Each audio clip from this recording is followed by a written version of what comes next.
अस्सलामुअलैकुम वरहमतुल्लाहि वबरकातुहू। वालेकुम अस्सलाम वरहमतुल्लाहि वबरकातुहू। अल्हम्दुलिल्लाह नहमदुहु व नस्तईनुहु व नस्तगफिरुहु व नुमिनु बिही व नतवक्कलु अलैहि व नऊज़ु बिल्लाहि मिन शुरूरि अनफुसिना व मिन सय्यिआति अमालिना। मन यहदिहिल्लाहु फला मुदिल्ल लहु व मन युद्लिल्लाहु फला हादिय लहु। व नशहदु अन ला इलाहा इल्लल्लाहु मुहम्मदुर रसूलुल्लाह।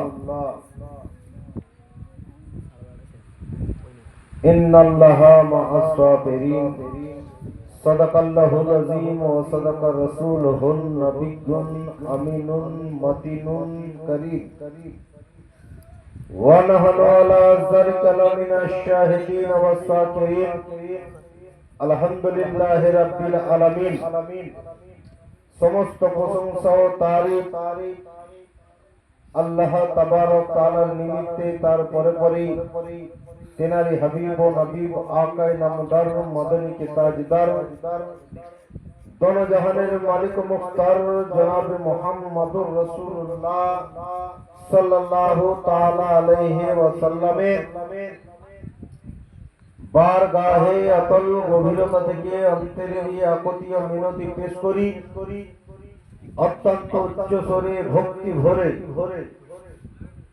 প্রাণ খুলে এবার দরুদ শরীফের নাযারা পেশ করি। আল্লাহুম্মা सल्ले अला सय्यिदिना मौलाना मुहम्मद व अला आले सय्यिदिना व मौलाना मुहम्मद।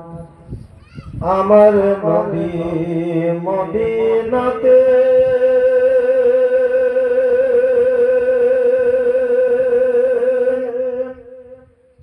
আছেন গো শুইয়া। আমার নবী মদিনাতে আছেন গো শুইয়া। ফেরেশতারা দরুদ পড়ে আসমান থেকে আসিয়া।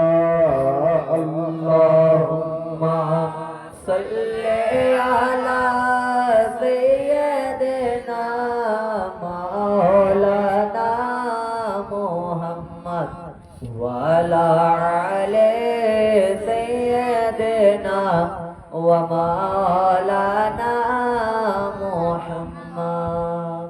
নবী আমার মাথার মুকুট, নবী আমার হৃদয় গো, নবী আমার মাথার মুকুট, নবী আমার হৃদয় গো।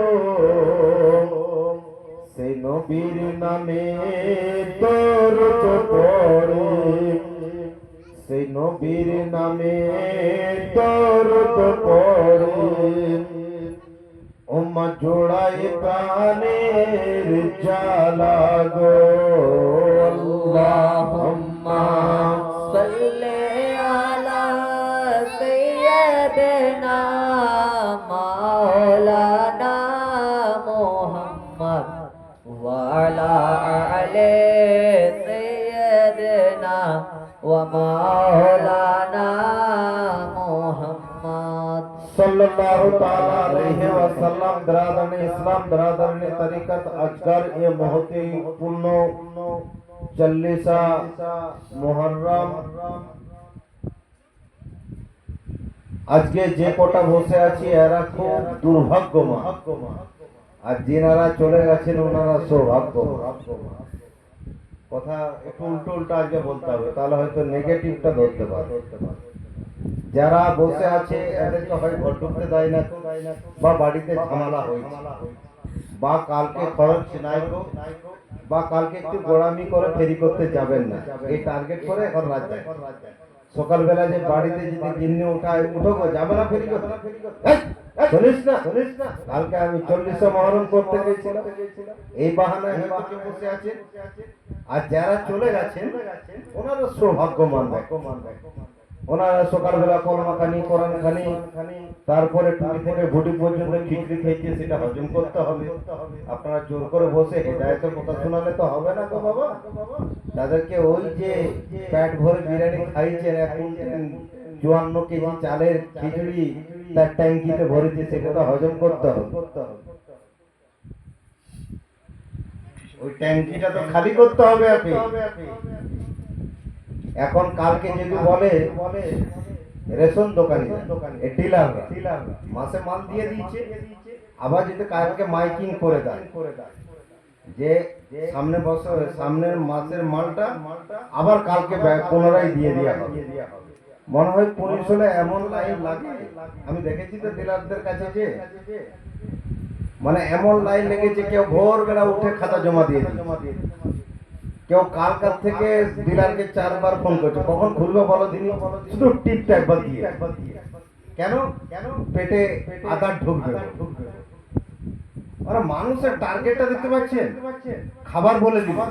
আর যদি বলে যে ইন্দার বাসন বেরিয়েছে, বাহ, ও গোটা পৃথিবীকে ছেড়ে দিয়ে এখন শুধু ওই কম্পিউটার ঘুরে বেড়ায়। আবার এখন একটা নতুন জায়গা তৈরি করেছে, এনআরসি বলে দিলি এক বেলা কাগজ নিয়ে করতে বেরিয়ে যাচ্ছে।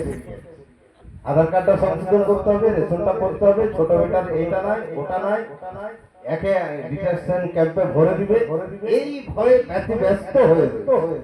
কেন বলুন? এরা দুনিয়ার ভয়টিকে নিয়ে ব্যস্ত। আমাদেরকে মোদী সরকার ডিটেনশন ক্যাম্পে ভরে দিবে, সারাদিন খেতে দিবে না, খাইয়ে না সুদ দিয়ে মেরে দিবে। এই ভয়ে একদম ব্যস্ত, শরীরকে শুকনো করে দিবে। আর এক ঝোলা করে কাগজ নিয়ে একবার পঞ্চায়েতে ঢুকছে, একবার বিডিও অফিসে যাচ্ছে, একবার এসডি অফিসে যাচ্ছে। আর একটা শিক্ষিত লোক পেয়ে গেল, এ ভাই দাঁড়া, আমার দেখো তো আধার কার্ডে আর ভোটার কার্ডের নামটা ঠিক আছে না, এই যাতে ব্যস্ত হয়ে যাচ্ছে। এই সামান্য 65 বছরের লাইফ বুঝাতে এসে সে Aadhaar card, voter card, PAN card, driving licence, এই পঞ্চায়েত, এই বিডিও, এসডিও নিয়ে কিন্তু যেখানটা চিরস্থায়ী। আজকে আপনি থাকবেন, আপনার দাদারা কেউ দুনিয়াতে আছে, আপনার বাবা 14 পুরুষরা আছে কেউ, সব দুনিয়া থেকে চলে গেছে, ওদের কবর পর্যন্ত খুঁজে পাবেন। আপনার জেনারেশন নাতি বা পুতা যিনি আসবেন, সে আর গ্রাম খুঁজে পাবে না যে কোন গ্রামে মাটি দেওয়া হয়েছে। তা আমরা হচ্ছি ওই মডেলিং এখন ধর্ম করছি। মডেলিং ধর্ম জানো তো?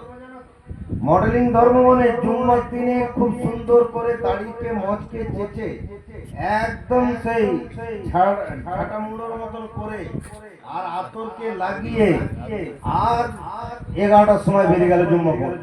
মানে যেই দেখবে মুখ লোক নামাজ পড়তে। এগুলো হয়ে গেছে আমাদের মডেলিং।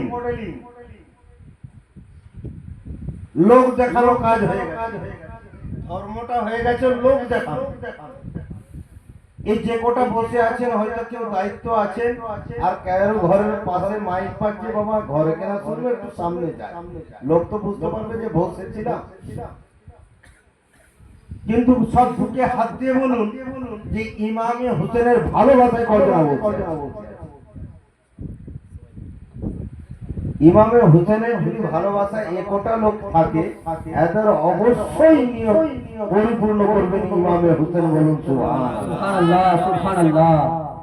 আর যাদের পরিপূর্ণ হয়ে গেছে তারা তো চলে গেছে বাবা, ওদেরকে তো আর রিটার্ন নিয়ে যাবে না তো। আর গভীর রাত 11টা বেজে গেছে, হিসাবে রাত 11টা মানে আপনাদের খাটাখাটনি মানুষ রোজগার পাতি করেন, সকালবেলা বেরোতে হয়, আমাদের মতন চেয়ারে বসে সকাল থেকে কাজ নয়। আপনাদেরও অস্বস্তি বা কষ্ট হচ্ছে, অভ্যস্ত নাই প্রতিদিন রাত জেগে জেগে ওয়াজ করা বা তাহাজ্জুদ নামাজ। কেউ পড়েন কি বসে বসে? কেউ করেন? আমি পর্যন্ত করি না। এই যে ভাষণ দিচ্ছে সেও করে না। খুব চাপের জিনিস। আর যে কোনো জিনিসে মানুষ না থাকলে কিন্তু সেখানে কিছু ভালো লাগে না। দুশ্মন হোক আর দোস্ত হোক, কাকে বলবো, কাকে শোনাবো? আমরা একটা মৌখিক কথা বলি, কেউ না থাকুক আমি একাই বকে যাবো। ওই তুমি একটা জোর ধার দোকান করে বসে থাকো, কি আশা নিয়ে বসে থাকবে তুমি? ওই তুমি একটা জঙ্গলে যে ফেরি করো তো গাছে গোড়ায় গোড়ায় গোড়ায় সম্ভব? মুখে বলা যেটা কাজে বলা খুব কঠিন। আমি পজিশন থেকে একটি দোকান করব, পজিশন থেকে ভালো গ্রাম থেকে ফেরি করব, আর জলসা মিলাদ করার সময় মৌলানাকে বলবো তুমি ভাড়াতে, তুমি এখন বকে যাও, আমরা শুয়ে থাকি। এরকম করে জলসা মিলাদ হয় না। যত লোক খিচুড়ি খেয়েছে যদি মানে 10% থাকতো, তাও এখানে 200 লোক বসতো। আমি শুনলাম এসে 2000 পাতা শেষ হয়েছে। মানে তারাও ইমাম হোসেনকে ভালোবাসে, মানে খিচুড়ি খেয়ে গেছে মানে কম ভালোবাসা নাকি? কে খায়? খিচুড়ি খাওয়াটা কম ভালোবাসা নয়, বিশাল এক ভালোবাসা। সে তো এসে খিচুড়ি খেয়ে গেছে। তো যাই হোক, আপনাদের কাছে বেশি সময় নেব না। আপনারাও খুব ছত্রভঙ্গ হয়ে রয়েছে, উসখুস করছেন, উঠবো না, যাবো কি যাবো না। মৌলানা তো পরিচিত, এখনই দেখলে কি বলবে, বসো, মান সম্মান নিয়ে পড়ে যাবে। তো বলতেই থাকি, যতক্ষণ বলবে ততক্ষণ শুনে যাও। একবার দরুদ শরীফ পড়ুন। আল্লাহুম্মা সাল্লি আলা সাইয়্যিদিনা মাওলানা মুহাম্মদ ওয়া আলা আলি সাইয়্যিদিনা ওয়া মাওলানা মুহাম্মদ সাল্লাল্লাহু তাআলা আলাইহি ওয়াসাল্লাম। ব্রাদারান ইসলাম, ব্রাদারান তরিকত, আজকার এই মাহফিলে সন্ধ্যা থেকে নিয়ে এখনো অবধি ওলামায়ে কেরামগণদের মুখ থেকে পবিত্র হাদিস ও কোরআনের ঝলক শুনছিলেন। তাই আমি আপনাদের কাছে একজন নগণ্য ব্যক্তি, গুনাহগার ব্যক্তি, আমার ভাড়ে পুঁজিতে কিছুই নাই। তাই আপনাদের কাছে পবিত্র গ্রন্থ থেকে আয়াতে কারিমা তেলাওয়াত করেছি। ইন্নাল্লাহা মা'আস সাবিরিন, ইন্নাল্লাহা মা'আস সাবিরিন। अल्लाह सब्र करने वालों के साथ।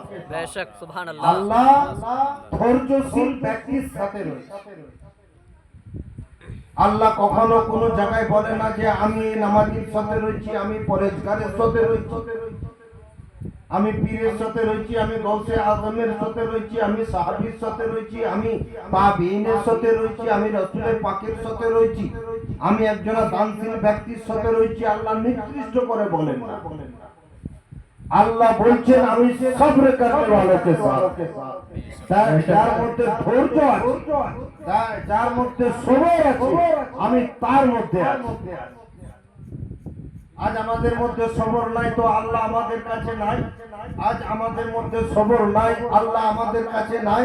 আর আল্লাহ যখন আমার কাছে না, আমি চুরি করতে পারছি, ডাকাতি করতে পারছি, ছিনতাই করতে পারছি, মিথ্যা বলতে পারছি, রাহাজানি করতে পারছি, দু নম্বরি করতে পারছি, ধোঁকাবাজি করতে পারছি, সব পারছি। কেন? আল্লাহ আমার সাথে নাই। আল্লাহ কেন নাই? আমার মধ্যে সবর নাই। আমার মধ্যে যদি সবর থাকতো তো আল্লাহ থাকতো। আল্লাহ যখন আমার কাছে বিরাজমান হবে, আমি হারাম থেকে দূরে থাকবো, আমি না জায়েজ থেকে দূরে থাকবো, আমি গীবত থেকে দূরে থাকবো, আমি চুরি ডাকাতি থেকে দূরে থাকবো, আমি হারাম থেকে দূরে থাকবো। তাহলে বলবেন আল্লাহ কোথায় আছে? আল্লাহ তো প্রত্যেকটা মানবের সিরাতে আছে, প্রত্যেকটা মানবের কালবে আছে। এইটা হচ্ছে হাদিস ও কোরআনের কথা। যে আল্লাহ প্রত্যেকটা মানুষের হৃদয়ে আছে, কিন্তু ওই হাদিস শরীফ থেকে আমার নবী পাক বলছেন শয়তান তোমার প্রত্যেকটা সিরায় সিরায় দৌড়ে বেড়াচ্ছে। তো আল্লাহ যেমন তোমার কাছে বিরাজ করছে, শয়তানও বিরাজ করছে, তুমি যেটা চুজ করবে সেটাতে তুমি যাচ্ছ। এই যে দেখুন এখন কম্পিউটারের জামানা এসছে, মোবাইল ইন্টারনেট জামানা এসছে, আপনি যখন মোবাইল খুলছেন তো কত রকমের পিকচার দেখতে পাচ্ছেন, উলঙ্গ পিকচার দেখছেন, হাদিস ও কোরআনের পিকচার দেখছেন, মাওলানা মুফতিদের বক্তব্য শুনছেন, কোন মাজারের জিয়ারত দেখছেন, কাবা শরীফের জিয়ারত দেখছেন, মদিনার জিয়ারত দেখছেন। কিন্তু মদিনার জিয়ারত যখন আপনি নিয়াত করেছেন, সেই মোবাইলে দেখুন, ইন্টারনেটে দেখুন, ফেসবুকে দেখুন, ইউটিউবে দেখুন, ইউটিউবে দেখুন, যেই কোনো ভাবে আপনি দেখুন না কেন, যদি মদিনার মধ্যে যেখানে নিয়ত থাকে তো আপনি নেকি সঞ্চয় করতে থাকবে। আর আপনার যদি নিয়ত বড় থাকে তো মদিনার ওই কোরআনে ওই মোবাইলের মধ্যে যদি আপনার পাওয়ার করতে থাকে। সুবহানাল্লাহ সুবহানাল্লাহ, বেশক হক है। মোবাইলটা খারাপ নয়, মোবাইল একটা যন্ত্র জিনিস। এই যন্ত্রকে আপনি যেমন করে ব্যবহার করে নেবেন, আপনি খারাপটা চাইবেন মোবাইলে লিখতে হবে না, আপনাকে ইংরেজি জানতে হবে না। আপনাদেরকে আমাদেরকে গোটা পৃথিবীর ব্যক্তিদেরকে আমেরিকা আলারা এত সুন্দর ওয়াজ করে দিয়েছে যে প্রত্যেকটি নগরে নগরে, প্রত্যেকটি বাড়িতে বাড়িতে ইংরেজি কালচার হয়ে গেছে। এই মুসলমানের বাচ্চা তুমি আরবি কালচার করলে না, নবীর আদর্শ কালচার করলে না, ইমাম হুসেনের আদর্শ কালচার করলে না। আমেরিকা কি বলে দিল, আজকে আমেরিকার কথাটা শুনে তুমি আজকে মোবাইল ব্যবহার করতে করতে ইংরেজি শিখে গেলে তোমার কোনো প্রবলেম এলো না, স্কুলে যাও না, কোনোদিন স্কুলে পড়ো না, তুমি কিন্তু ইংরেজি ব্যবহার করছো। কিন্তু হে মুসলমানের বাচ্চা, তোমার কাজ শুধু গরু জবাই করে খাওয়া নয়। হে মুসলমানের বাচ্চা, তোমার শুধু গাড়ি রাখা তোমার কাজ নয়। হে মুসলমানের বাচ্চা, তোমার শুধু মাথায় টুপি দিয়ে ঘোরা কাজ নয়। হে মুসলমানের বাচ্চা, তোমার শুধু জুম্মার নামাজ পড়া কাজ নয়। হে মুসলমানের বাচ্চা, তোমাকে জুমা এবং ঈদের নামাজ পড়া শুধু তোমার কাজ নয়। তোমাকে হাদিস কোরআনকে রপ্ত করতে হবে, তোমাকে হাদিস কোরআন আপনি শিখতে হবে। এটা কলেজে আওয়াজ লেখা রয়েছে। সুবহানাল্লাহ সুবহানাল্লাহ, বেশক। মোবাইল শিখলে তখন তোমার অসুবিধা হলো না, আজকে একজন মাস্টার টিচার দরকার হলো না। আর যখন কোরআন শরীফ শিখবে, ইসলামিক আদর্শ শিখবে, নবীর সুন্নাত শিখবে, তখন তোমাকে একজন টিচারের দরকার হচ্ছে বেরাদার।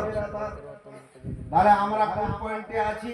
আল্লাহ আমাদের কাছে আছে, আল্লাহ আছে গো, কথা বুঝতে পারছেন আপনারা? আল্লাহ আছে। আল্লাহ যদি থাকে তাহলে আপনার মধ্যে এত গীবত কেন? আল্লাহ যদি থাকে আপনার কাছে এত হারাম কেন? আল্লাহ যদি আপনার কাছে থাকে তো এত মিথ্যা আপনি কেন বলছেন? আল্লাহ যদি থাকে আপনার কাছে সবর কেন নাই? সবর কার মধ্যে ছিল? ও নবী পাকের মধ্যে সবর ছিল। এখনো ইমামে হোসেন দুনিয়াতে আসেন না, মা ফাতেমার এখনো বিবাহ বন্ধনে বন্ধন হয় না, আমার নবী পাক দুনিয়াতে আসেন না, নবী দুনিয়াতে এখনো জাহির হন না। আল্লাহ তাবারক তাআলা তার পূর্বে নবী ভূমিষ্ঠ হওয়ার পূর্বে নবী মুহাম্মদুর রাসূলুল্লাহ দুনিয়ায় আসার পূর্বে ইমামে হোসেনের টাকাটা আজকে বাজিয়ে দিলেন যে তোমার নওয়াজার মধ্যে একজন আসবে যে ইসলামকে বাঁচাবে। সবর বেশক, সুবহানাল্লাহ। সবর দিয়ে, ধৈর্য দিয়ে বাঁচাবে। বলবেন নবীও দুনিয়ায় এলেন না, মানে নানা এলেন না, কি করে খবর পেলেন? বেরাদানি ইসলাম হাদিস খুলুন, বেরাদানি ইসলাম ইসলাম কালচার করুন, বেরাদানি ইসলাম ইসলামকে রিসার্চ করুন, আপনি এই তথ্য পেয়ে যাবেন। হযরত ইব্রাহিম নবী খলিলুল্লাহ, ইব্রাহিম নবীকে খলিলুল্লাহ বলা হয়, আল্লাহর দোস্ত বলা হয়, আল্লাহর বন্ধু বলা। হযরত ইব্রাহিম নবী আল্লাহর সাথে, আল্লাহ আছেন ইব্রাহিম নবীর সাথে, ইব্রাহিম নবী সাথে আল্লাহ আছেন, দোস্ত মনে আছেন, বন্ধু মনে আছেন। তো বিছানে যখন ঘুমাচ্ছেন হযরত ইব্রাহিম নবী, আল্লাহ গায়বে আওয়াজে বন্ধুকে বলছেন, হে বন্ধু খলিলুল্লাহ, তোমার প্রিয়তম বস্তুটা আমার রাস্তায় ব্যয় করো। কাকে বললেন? ইব্রাহিম নবীকে আল্লাহ বললেন তোমার প্রিয়তম বস্তুটা আমার রাস্তায় উৎসর্গ করো, তোমার প্রিয়তম জিনিসটা আমার রাস্তায় আজকে দান করো। ইব্রাহিম নবী ঘুম ছেড়ার পরে, ঘুম ভেঙে যাওয়ার পরে ব্যস্ত হয়ে গেলেন, হে আল্লাহ তাবারক তাআলা, আমার প্রিয়তম বস্তু বলতে আমার সম্পদকে বোঝানো হয়েছে। হযরত ইব্রাহিম নবী সকালবেলা উঠে 100 উটকে ভর ভর করে জবাই করে দিলেন। সেই দিনটা কেটে যাওয়ার পরে দ্বিতীয় দিনে আল্লাহ আবার বন্ধুকে বলছে, হে বন্ধু, তোমার প্রিয়তম বস্তুটা আমার রাস্তায় ব্যয় করো। দ্বিতীয় দিনে উঠে আবার 100 উটকে জবাই করে দিলেন। আচ্ছা, প্রিয়তমটা আর খুঁজে পাচ্ছেন না, এইরকম করে 700 উটকে জবাই করে দেওয়ার পরে ইব্রাহিম নবীকে তাও আল্লাহ বলছে, তোমার প্রিয়তম বস্তুটা আমার রাস্তায় উৎসর্গ করো। নবী আজকে জাননে ওয়ালা নবী, নবী আজকে ইলমের গায়বের দাতা নবী, যে নবীরা দুনিয়াতে দাঁড়িয়ে আর সে মুআল্লার খবরটা দিতে পারে। নবী মানে অদৃশ্যের খবর দেওয়া, নবীগণ মানে অদৃশ্যের খবর যারা দিতে পারেন তিনারাই হলেন নবী। সুবহানাল্লাহ সুবহানাল্লাহ। হযরত ইব্রাহিম নবী প্রথম দিনে 100 উট, দ্বিতীয় দিনে 100 উট, তৃতীয় দিনে 100 উট, চতুর্থ দিনে 100 উট, পঞ্চম দিনে 100 উট, ষষ্ঠম দিনে 100 উট, সপ্তম দিনে 100 উট করার পর বন্ধু আল্লাহ বলছেন, হে বন্ধু, তোমার প্রিয়তম বস্তুটা আমার রাস্তায় ব্যয় কর। ইব্রাহিম নবী বললেন, 100 উট দিলাম, আমার প্রিয়তই তো দিয়েছিলাম, তুমি কি শান্তি হও না, তুমি কি রাজি হও না, তুমি কি খুশি হও না? ইব্রাহিম নবীকে বললেন, না না, তোমার প্রিয়তমটাকে দাও। তখন ইব্রাহিম নবী ঠান্ডা মস্তিষ্কে ঢুকলেন, আমার প্রিয়তম বলতে আমার সন্তান ছাড়া পৃথিবীতে প্রিয় হতে পারে না। ইসমাইল নবীকে আল্লাহর রাস্তায় দান করতে হবে, আল্লাহর রাস্তায় উৎসর্গ করতে হবে, আল্লাহর রাস্তায় আজকে দান করে দিতে হবে। ঠিক করে নিলেন। 700 উট করার পরও আল্লাহ বললেন তোমার প্রিয়তম। হযরত ইসমাইল নবীকে বললেন, মা হাজেরাকে বললেন, নিজের বিবি অর্ধাঙ্গিনীকে বললেন, হে হাজেরা, তুমি ইসমাইলকে আজকে ভালো করে সাজিয়ে দাও, নতুন বস্ত্র পরিয়ে দাও, সুরমা কাজল লাগিয়ে দাও, আর গোলাপ জল মাখিয়ে দাও। বলছে কোথায় নিয়ে যাবে?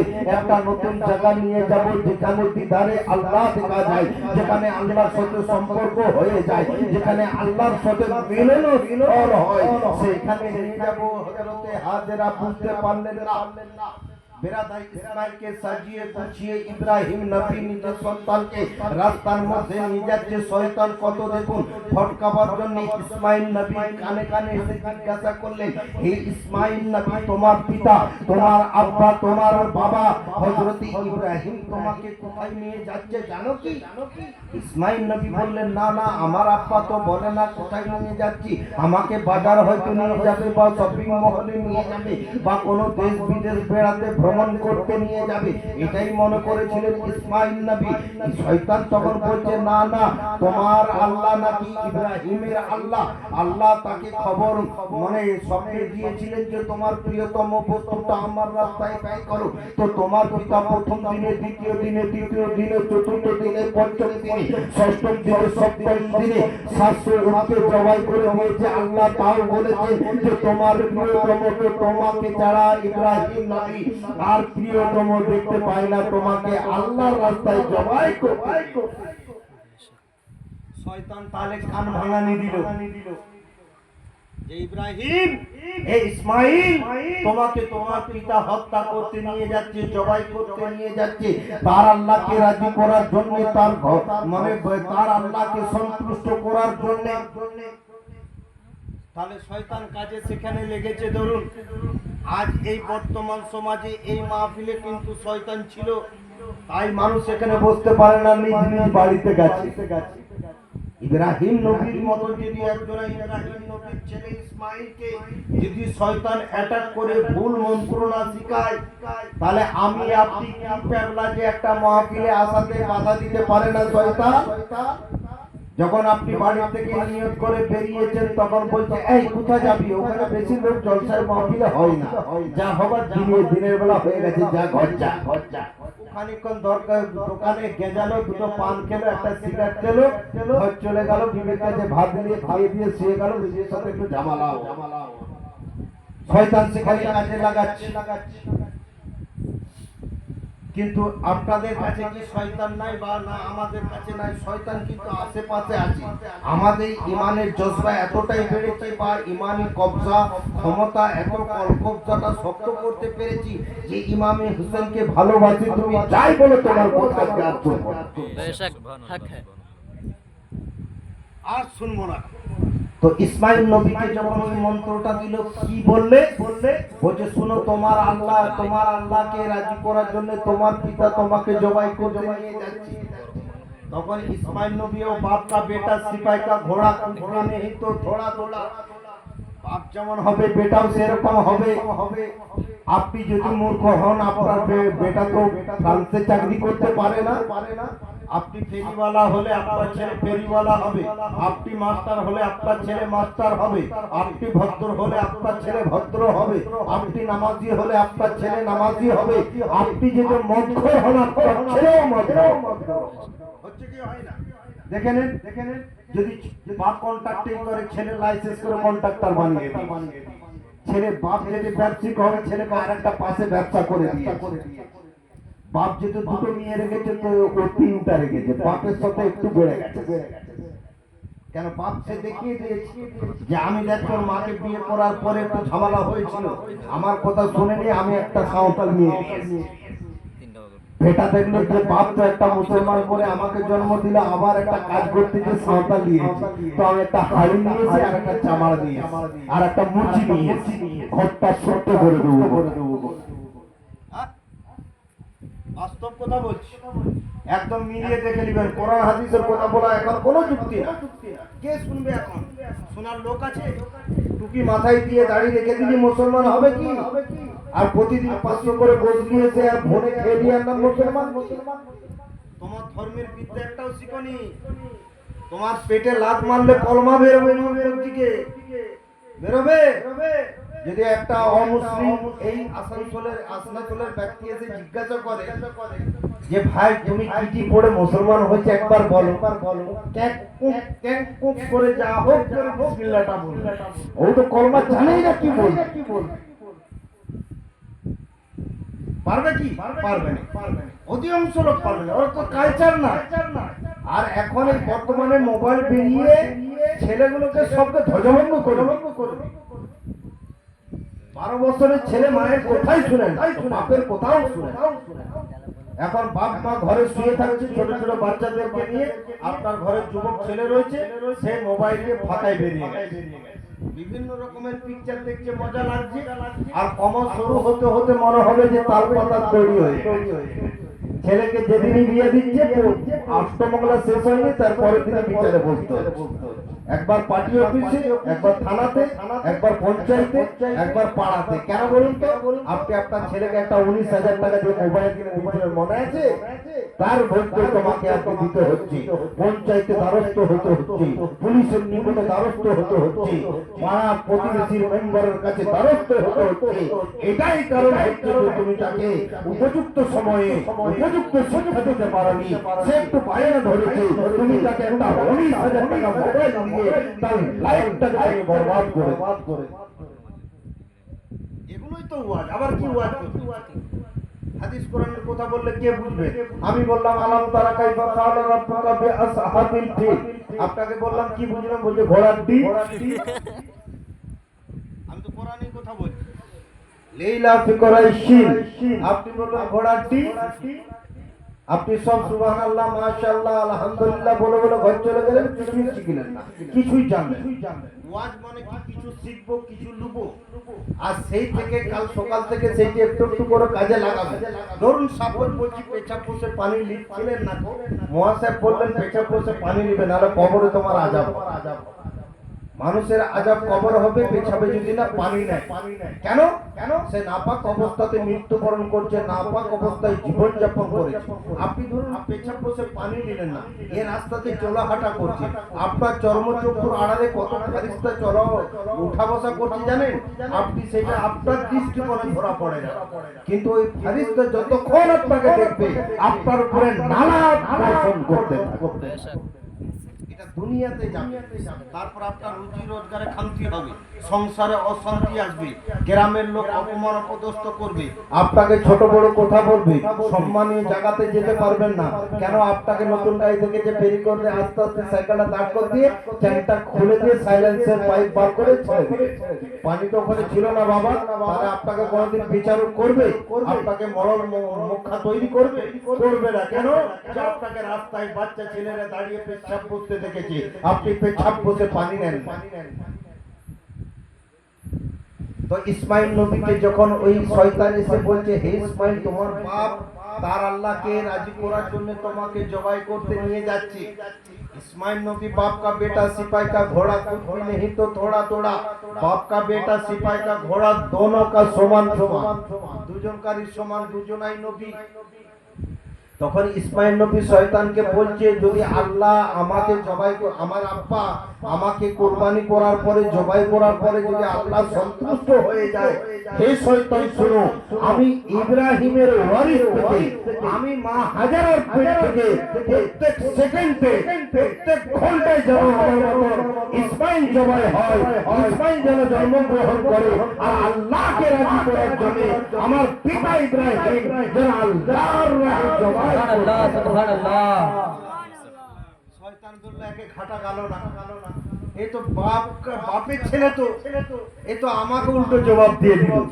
শয়তান জামলাকে বাগানা গেল না, ইসমাইলকে বাগানা গেল না, ইব্রাহিমকে বাগানা গেল না, ফটকানা গেল না, রাস্তার দিকে হটনা গেল না। তাহলে কোথায় যেতে হবে? মা হাজেরা।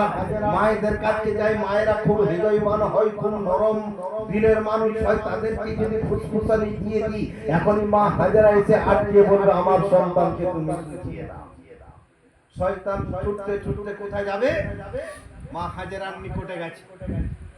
মা হাজেরাকে যে বলছে, শুনো শুনো, তোমার স্বামী ইব্রাহিম ইসমাইলকে নিয়ে কোথায় যাচ্ছে তুমি জানো?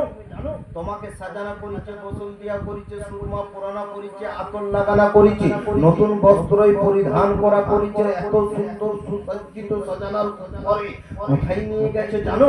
বলছে, না না, আমাকে তো আমার স্বামী বলে যায়নি, আমার ছেলেও বলেনি, তারা বাপ বেটা হয়তো কোনো জায়গা বেড়াতে গেছে, বা কোনো জায়গা কোনো মলে বা কোনো বাজারে বেড়াতে গেছে। বলছে, না না, তাকে নাকি ইব্রাহিম নবীকে তার আল্লাহ বলেছিল, তোমার প্রিয়তম বস্তুটা আমার রাস্তায় বাই করো। তোমার স্বামী একদিন, দুদিন, 3 দিন, 4 দিন, 5 দিন, 6 দিন 700 উটকে আল্লাহর রাস্তায় ব্যয় করেছে, আল্লাহ সন্তুষ্ট হয় না। সেই সিদ্ধান্তে ইব্রাহিম নবী তার ছেলেকে ইসমাইলকে নিয়ে, অর্থাৎ তোমার ছেলেকে নিয়ে আল্লাহকে রাজি করার জন্য ময়দানে কুরবানি করতে নিয়ে যাচ্ছে। তুমি এখন যদি না বাধা দাও, তোমার কলিজার টুকরা, তোমার হৃদয়ের মধ্যে, তোমার চোখের মধ্যে ইসমাইলকে জবাই করে শেষ করে। মা হাজেরা বিবি দেখুন কি রকম, আপনারা আমাদের মতন বিবি নয়, আপনারা আমার মতন মা বোন নয়। হযরত ইব্রাহিম নবীর আজকে অর্ধাঙ্গিনী হযরতে ইসমাইল নবীর আম্মা জান যখন শয়তান এসব কথা বলে দিয়েছে, তখন মা হাজেরা বলছে, শুনো কি বললে? আল্লাহ রাজি হলে ইসমাইলকে জবাই করলে আল্লাহ রাজি হবে। তো আমার স্বামী তো প্রথম দিনে 100 উট জবাই করেছে, আল্লাহ রাজি হয়নি। দ্বিতীয় দিনে আরেকশো করেছে, তৃতীয় দিনে আরেকশো করেছে, চতুর্থ দিনে আরেকশো করেছে, কিন্তু আল্লাহ রাজি হয় না। আল্লাহ কিন্তু লাস্ট পজিশনে এসছেন, আল্লাহ কিন্তু লাস্ট জায়গাতে এসছেন, আল্লাহ কিন্তু লাস্ট সিদ্ধান্তে এসছেন, আল্লাহ কিন্তু মেইন জায়গাতে এসছেন। বলেছেন, তোমার ইসমাইলকে আমার রাস্তায় দিলে ইব্রাহিম তোমার উপরে আমি রাজি হয়ে যাব, ইব্রাহিম তোমার উপরে রাজি হব, মা হাজেরা তোমার উপরে রাজি হয়ে যাব, মা ইসমাইলের উপরেও আমি রাজি হয়ে যাব যদি ইসমাইলকে জবাই করে। মা হাজেরা শয়তানকে বললেন, শোনো শোনো, আমার গর্ভে প্রতি ওয়াক্তে করে ইসমাইল এসো, আর আল্লাহকে রাজি করার জন্য আমার স্বামীর হাতে তুলে দেবো, চাও আমার সন্তানকে তুমি জবাই করে আল্লাহকে সুবহানাল্লাহ, সুবহানাল্লাহ। বেশক তাহলে শয়তান দু জায়গায় কাজে লাগাতে পারলো না, কিন্তু আমাদের ধরুন আল্লাহ জায়গাটায় শয়তান বাস করে। 1 কুইন্টাল 50 কেজির খিচুড়ি খেয়ে সব ঘর ঢুকে গেছে। কেন? শয়তান আমাদের কানে কাজে তালা লাগিয়ে দিয়েছে। কোরআন শরীফে রয়েছে, আল্লাহ বলছেন আমি যা 3টা জায়গাতে তালা মেরে দিয়েছি, বিশ্বের কেউ কোনো কোম্পানি খুলতে পারবে না। সে গোদরেজ কোম্পানি হোক, সে টাইটানিক কোম্পানি হোক, সে জাপানি কোম্পানি হোক, সে জার্মানি কোম্পানি হোক, সে আমেরিকান কোম্পানি হোক, বিশ্বের কোনো লোক খুলতে পারবে না। আমি যার চোখে পটি মেরে দিয়েছি, চোখে তালা মেরে দিয়েছি, আমি যার চোখে তালা মেরে দিয়েছি, সে হাদিস কোরআনের কথা দেখতে পাবে না। আমি যার মুখে তালা মেরে দিয়েছি, তার মুখে কোনোদিন ভালো কথা আসবে না। আমি যার অন্তরে তালা মেরে দিয়েছি, তার অন্তর কেউ ভালো করতে পারবে। যেমন আবু জেহেলের তালা মেরে দিয়েছি, যেমন আবু লাহাবের মেরে দিয়েছি, যেমন উতবা সাইবার মেরে দিয়েছি, যেমন কাফের বেঈমানদের মেরে দিয়েছি, যেমন মুসলিমদের মেরে দিয়েছি, যেমন বুশের মেরে দিয়েছি, যেমন এখন বর্তমান মোদী সরকারের মেরে দিয়েছি, যেমন আমি কারবালার প্রান্তরে এই যে বাহিনীর এই 3টা জায়গাতে আমার কোম্পানি থেকে আল্লাহর মানে কুদরতি তালা মেরে দিয়েছি, ওদের কেউ খুলতে পারে না। সুবহানাল্লাহ সুবহানাল্লাহ। তাহলে আমাদের এই 3টা জায়গায় যদি আল্লাহ ওই তালা মেরে দেন, আর আমার মতো মৌলানা হেদায়েত করলে ওই তালা খোলা যাবে? কোরআন পড়ে মুখ সালোয়ার কাজে লাগবে? আল্লাহ বলছেন আমি যা 3টা জায়গায় তালা মারি, তালাদের কেউ খুলতে পারে। শয়তান আমাদের কাছে বেশি কাজে লাগিয়েছে, আমাদেরকে কাজে লাগিয়েছে। আমরা শয়তানকে কাজে লাগাবো, শয়তান আমাদেরকে। আমরা যখন এসব কথা স্টেজে বলি, বলবে মৌলানা সওতা পাইনি বলে বলছে কথা। আমাদের সতা দরকার নাই, আমাদের জলসা দরকার নাই। তুমি কতটা পরিপূর্ণ হয়েছো, কতটা হেদায়েত প্রাপ্ত হয়েছো যে পীর का दामन नहीं छोड़ेंगे, पीर का दामन नहीं छोड़ेंगे, खिचड़ी नहीं छोड़ेंगे, এই করতে করতে জীবন যাপনটা শেষ করে দিয়েছো। পীর কোনোদিন বলে না যে তুমি জলসা মাহফিল করো না। পীর কোনোদিন তোমাকে আপনাকে পৃথিবীর কোনো ব্যক্তিকে বলে না যে নামাজ পড়ো না, দান খায়রাত করো না, ভালো কথা বলো না। পীর কোনোদিন আপনাকে বলে না। আপনি শুধু বাহানা দিয়ে দিয়ে নামাজ পড়েন না, আপনি শুধু বাহানা দিয়ে দিয়ে মাদ্রাসা যান না, আপনি বাহানা দিয়ে দিয়ে হালাল খাবার খান না, আপনি বাহানা দিয়ে দিয়ে কিন্তু জীবন যাপনটা শেষ করছেন। বেরাদার, আমরা এখন ফ্যাশন মুসলমান হয়েছি, লোগো वाला মুসলমান হয়েছি।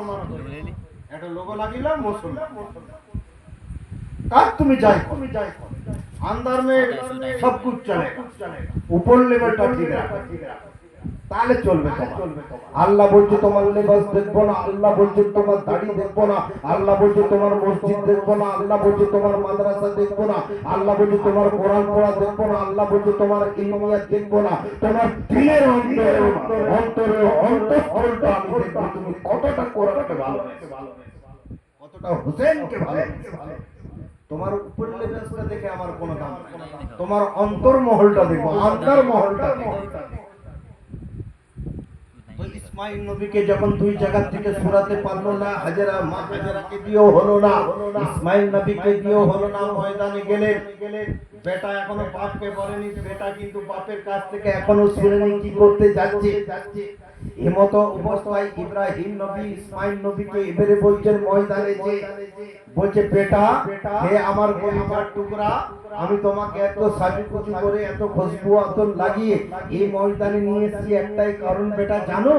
বলছে আব্বা হ্যাঁ জানি, কিছু কিছু জানি, শয়তান আমাকে শুনিয়েছে, শয়তান এই বলেছিল তাকে এই উত্তর দিয়েছি। আব্বা তুমি এত মানে দেরি কেন করছো? আব্বা তুমি যা করবে জলদি করো, আল্লাহ তোমার সন্তুষ্টির জন্য অপেক্ষিত হয়েছে, আল্লাহ অপেক্ষায় দাঁড়িয়ে আছে, আল্লাহ অপেক্ষা করে আছে, তুমি তাড়াতাড়ি ব্যবস্থা করো। বেরাদার, বেটা দেখুন কি রকম বেটা। এখন আপনার বেটাকে আপনি যদি বলেন একবার বেটা তোর হাতটা আমাকে দিতে হবে, তোর কিডনিটা দিতে হবে, তুই ছাড়া আমি বাঁচবো না, তোর হাতটা হৃদয়টা আমাকে দিতে হবে, বেটা বলবে বাপ পাগল হয়ে গেছে। বেটাকে জন্ম দেওয়ার পরে কিডনি খুঁজছে, বাপ আজকে হাতটা খুঁজছে, বাপকে পাগল বলে ঘোষণা করবে। কিন্তু ইব্রাহিম নবী যখন বললেন তোমাকে আল্লাহর রাস্তায় উৎসর্গ করব, তোমাকে আল্লাহর রাস্তায় জবাই করব, তোমাকে আল্লাহর রাস্তায় দান করব, তুমি বেটা তোমার কি এখানে কোনো মতামত আছে? তখন ইসমাঈল নবী বেটাকে বলেছিলেন আল্লাহ যদি আমাকে পাওয়ার পরে আমাকে জবাই করার পরে আল্লাহ রাজি হয়ে থাকে আমি এখনই প্রস্তুত। সুবহানাল্লাহ সুবহানাল্লাহ। আব্বা এই শুভ কাজে তুমি আর বিলম্ব করবে না, আব্বা তুমি এই শুভ কাজে আর দেরি করবে না। বাপ বাপ ছুরি বার করলে বেটা ছুরি দেখে ভয় করা বেটা বাপকে যুক্তি দিচ্ছে আব্বা তুমি যখন ছুরিটা চালাবে তোমার রহম আসতে পারে, তোমার দরদ আসতে পারে, তোমার মায়া আসতে পারে, তাহলে তুমি তোমার চোখে পটি বেঁধে নাও, তাহলে তুমি আমাকে দেখতে পাবে না। আর তোমার চোখে শুধু পটি বাঁধলে হবে না আব্বা, আমার চোখে একটা পটি বেঁধে দাও, তাহলে আমি তোমার মুখের দিকে তাকিয়ে তোমার ছুরি চালানো বরদাস্ত না করতে পেরে আমি ময়দান থেকে সরে যেতে পারি, হটে যেতে পারি, দূরে পালিয়ে যেতে পারি। তাহলে তুমি আমার চোখেও একটা পটি বেঁধে দাও আর তোমার চোখে একটা পটি বেঁধে দাও।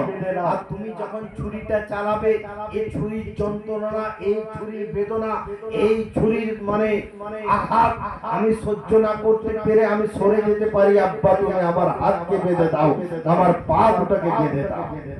আজকে আমরা যখন ঘরে ঘরে কুরবানি করতে আসি তিনটা পা বাঁধা হয়, এটা পুণ্যবীর সুন্নাত, বেরাদার কেউ জানে না, এটা ইসমাইল ও ইব্রাহিমের সুন্নাত। আমরা প্রত্যেকটা মানুষ মুসলমান আজকে পুরুষ মানুষ আজকে যে অবশিষ্ট চামড়া কর্তন করি মানে মুসলমানি করি, এটা পুণ্যবীর সুন্নাত। যদি একজন মুসলমান পীর ভাইকে জিজ্ঞাসা করা হয় সে উত্তর দিতে পারবে না, সে সরাসরি বলবে আমার নবীর সুন্নাত, কিন্তু এটা আমার নবীর সুন্নাত নয়, এটা হযরতে ইব্রাহিম নবীর সুন্নাত। জানেন না, এগুলোই শিকার দরকার। কোন নবীর কোনটা সুন্নাত আমরা জানি না, অবশিষ্ট চামড়া যে আমরা কর্তন করে ফেলি এটা ইব্রাহিম নবীর সুন্নাত। তো বেটা বাপ বেটাকে যুক্তি দিলেন আব্বা তুমি আমার হাত দুটো বেঁধে দাও, পা দুটো বেঁধে দাও, আর তোমার চোখে একটা পটি দিয়ে দাও আর আমার চোখে একটা পটি বেঁধে দাও। একদম ময়দানে শোয়ানো হয়েছে, ছুরি চালাবে এমতো অবস্থায় আল্লাহ তার কুদরতি দৃষ্টিতে আচ্ছা দৃষ্টিগোচরের মধ্যে আছেন, এমতো অবস্থায় ইব্রাহিম ইসমাঈল নবীর গোলাতে ছুরিটা চালাবেন, জাস্ট 11 মিনিটের মধ্যে আছেন। তখন আল্লাহ আওয়াজ দিচ্ছেন হেই ফেরেশতাদের লিডার জিবরিল তুমি এখন তাহাতুস সারায় থাকতে পারো না, তুমি সিদরাতুল মুনতাহাতে থাকতে পারো না, তুমি অবিলম্বে যাও জান্নাত থেকে একটা বোমা নিয়ে ইব্রাহিম নবী দেখো তার ইসমাঈলকে জবাই করছে আমাকে সন্তুষ্ট করার জন্য, ছুরি চলে গেছে, তুমি সঙ্গে সঙ্গে একটা বোমা নিয়ে শুয়ে দাও। সুবহানাল্লাহ সুবহানাল্লাহ। হযরতে জিবরিল আমিন বলছেন এতটা রাস্তা আনগিনত রাস্তা কম্পিউটারে কিলোমিটার যেটা মাপা যায় না, মানে জান্নাত থেকে দুনিয়াতে আসতে কত রাস্তা আনলিমিটেড আনগিনত কম্পিউটারে যার সংখ্যা আছে না। হযরতে জিবরিল ফেরেশতা বলছেন পৃথিবীতে আমি খুব দ্রুত বেগে দুবার গিয়েছিলাম, তার মধ্যে ইব্রাহিমকে জবাই করার সময় ছুরি হালকুমে চামড়ায় ঠেকে যাচ্ছে, এমন তো অবস্থায় আমি একটা জান্নাত থেকে দম্বা নিয়ে যে ইসমাঈলকে সরিয়ে দিয়ে আমি ওখানে জান্নাতে দম্বা দিয়ে বাস বেটা ভড় বাপ ভড় ভড় ভড় ভড় করে জবাই করে দিলেন, করে চালিয়ে দিলেন। বাপের চোখে পটি বাঁধা আছে, বাপ জানছে ইসমাঈলকে জবাই করে সে আল্লাহর উৎসর্গ মানাচ্ছে, আল্লাহর খুশি মানাচ্ছে। আর বেটা এই ধারে পড়ে রয়েছে, চুপচাপ পড়ে রয়েছে। বাপ চোখের পটি খুলে দেখে, বেটা চোখের পটি খুলে দেখে একটা দুম্বা জবাই হয়েছে, ইসমাঈলও জবাই হয় না। আর এখানে ইব্রাহিম আমি ছুরি চালিয়েছিলাম ইসমাঈলের উপরে, দুম্বা কোথা থেকে? হযরতে ইব্রাহিম নবী চিন্তায় পড়ে গেলেন, আল্লাহ তুমি আমাকে কত পরীক্ষা নিবে? প্রথম রাতে পরীক্ষায় ফেলেছিলে, আমি 100 উৎসর্গ করেছিলাম, এরকম করে 700 উৎসর্গ করার পরেও এরকম করে শাস্ত্র জবাই করার পরও তোমার ইমতিহানে আমি কিন্তু 50% রেজাল্ট করতে পারি না। তুমি 100% দিবে বলেছিলে এই কারবালার প্রান্তরে, তুমি এই জায়গাতে এখানে ময়দানে দিবে বলেছিলে, সেখানেও তুমি ইসমাইলকে কবুল করলে না। তুমি ইসমাইলের উপরে রাজি হলে না। এখানে কোথা থেকে তোমরা এলো? আল্লাহ তুমি এর মসলা খুলে এর মসলা হাত খুলে বলো, এর মধ্যে কি রাজ ভরা আছে খুলে। তখন আল্লাহ তাবারক তাআলা বললেন, আমি প্রত্যেকটা নবীকে দুনিয়াতে পাঠিয়েছি, আমি তাকে ইমতিহান দিয়ে থাকি। হযরত নূহ আলাইহিস সালামকে আজকে আমি ইমতিহান দিয়েছি। আজকে প্লাবন এত দিয়ে দিয়েছিলাম। হযরত নূহ আলাইহিস সালামের এক ছেলে ছিল যে বাপকে অমান্য করত, বাপের কথা অস্বীকার করেছিল। যখন নূহ নবী কেনানকে বলেন, হে কেনান, আল্লাহ একটা প্লাবন দিবে, আমি একটা কাস্তি তৈরি করেছি, একটা নৌকা তৈরি করেছি, তুমি নৌকাতে উঠে যাও, তুমি বেঁচে যাবে। কেনান বলেছিল, আব্বা তোমার মাথা খারাপ হয়ে গেছে। কাকে বলেছিলেন? হযরত নূহ নবীকে বলেছিলেন। নূহ নবীর ছেলে বলেছিল কেনান যে আব্বা তোমার মাথা খারাপ হয়ে গেছে, এত বড় বড় পাহাড় রয়েছে, তোমার আল্লাহ ডুবাতে পারবে? এত বড় বড় বিল্ডিং আছে, তোমার আল্লাহ ডুবাতে পারবে? তখন হযরত নূহ নবী বলেছিলেন, আল্লাহ এমন কিছু পৃথিবীতে নাই যে আল্লাহ পারেন না। আল্লাহ কোন বলেছেন সৃষ্টি হয়ে গেছে। সুবহানাল্লাহ বেশক। তো কেনান নূহ নবীর কথা, বাপের কথা শুনলেন না। বাস নৌকা প্রস্তুত হয়ে গেল।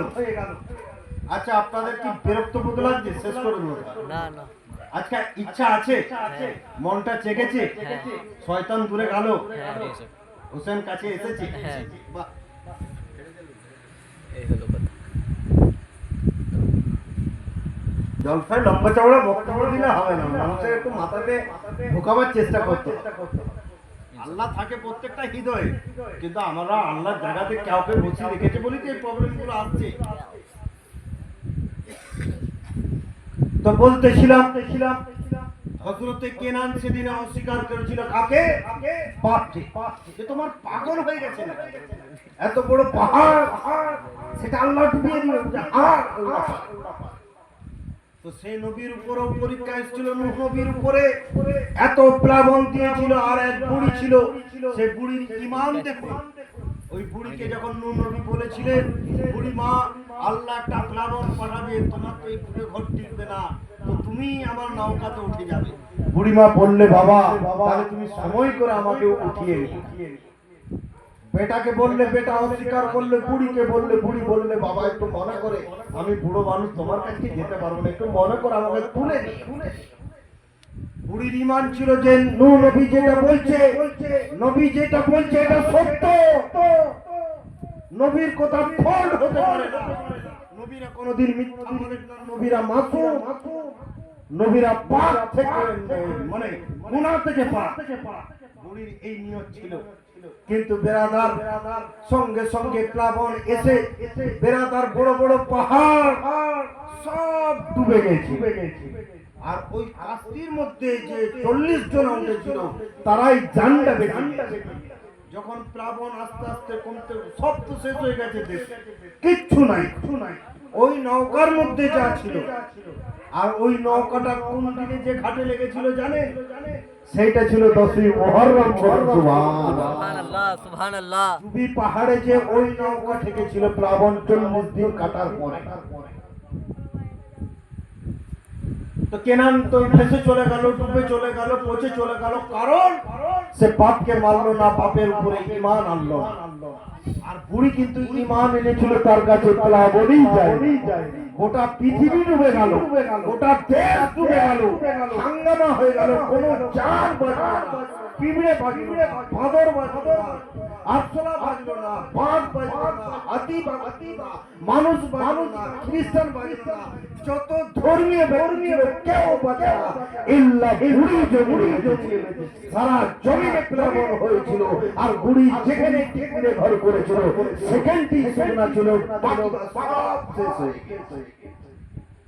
এর নাম হচ্ছে এক বাকি মানে যে বাবা তুমি টাইম করে আমাকে তুলে। তো আল্লাহ পরীক্ষা নূহ নবীকেও নিয়েছেন প্লাবন দিয়ে। হযরত ইয়াকুব নবীকে দিয়েছেন বাঘের পেট থেকে, হযরত ইউনূস নবীকে মাছের পেটে যখন ইউনূস নবীকে ভক্ষণ করলেন, আল্লাহ কোরআনে বলছেন নবীদের দেহ মাটিতে ক্ষয় করতে পারে না, মাটি খেতে পারে না, আগুন পুড়াতে পারে না। সে চিউলি ভাটার কারেন্ট যদি 8 মেগা মানে হাজার হাজার পাওয়ারের হয়, আর সেখানে যদি নবীদেরকে ফেলা হয় সেটা ফুলের বাগান তৈরি হবে। बेशक सुभान अल्लाह सुभान अल्लाह। তো আল্লাহ কোরআনে বলছেন নবীদেরকে মাটি গ্রাস করতে পারে না, আগুন পুড়াতে পারে না। তো ইউনূস নবীকে মাছে ভক্ষণ করে নিয়েছেন, খেয়ে নিয়েছে।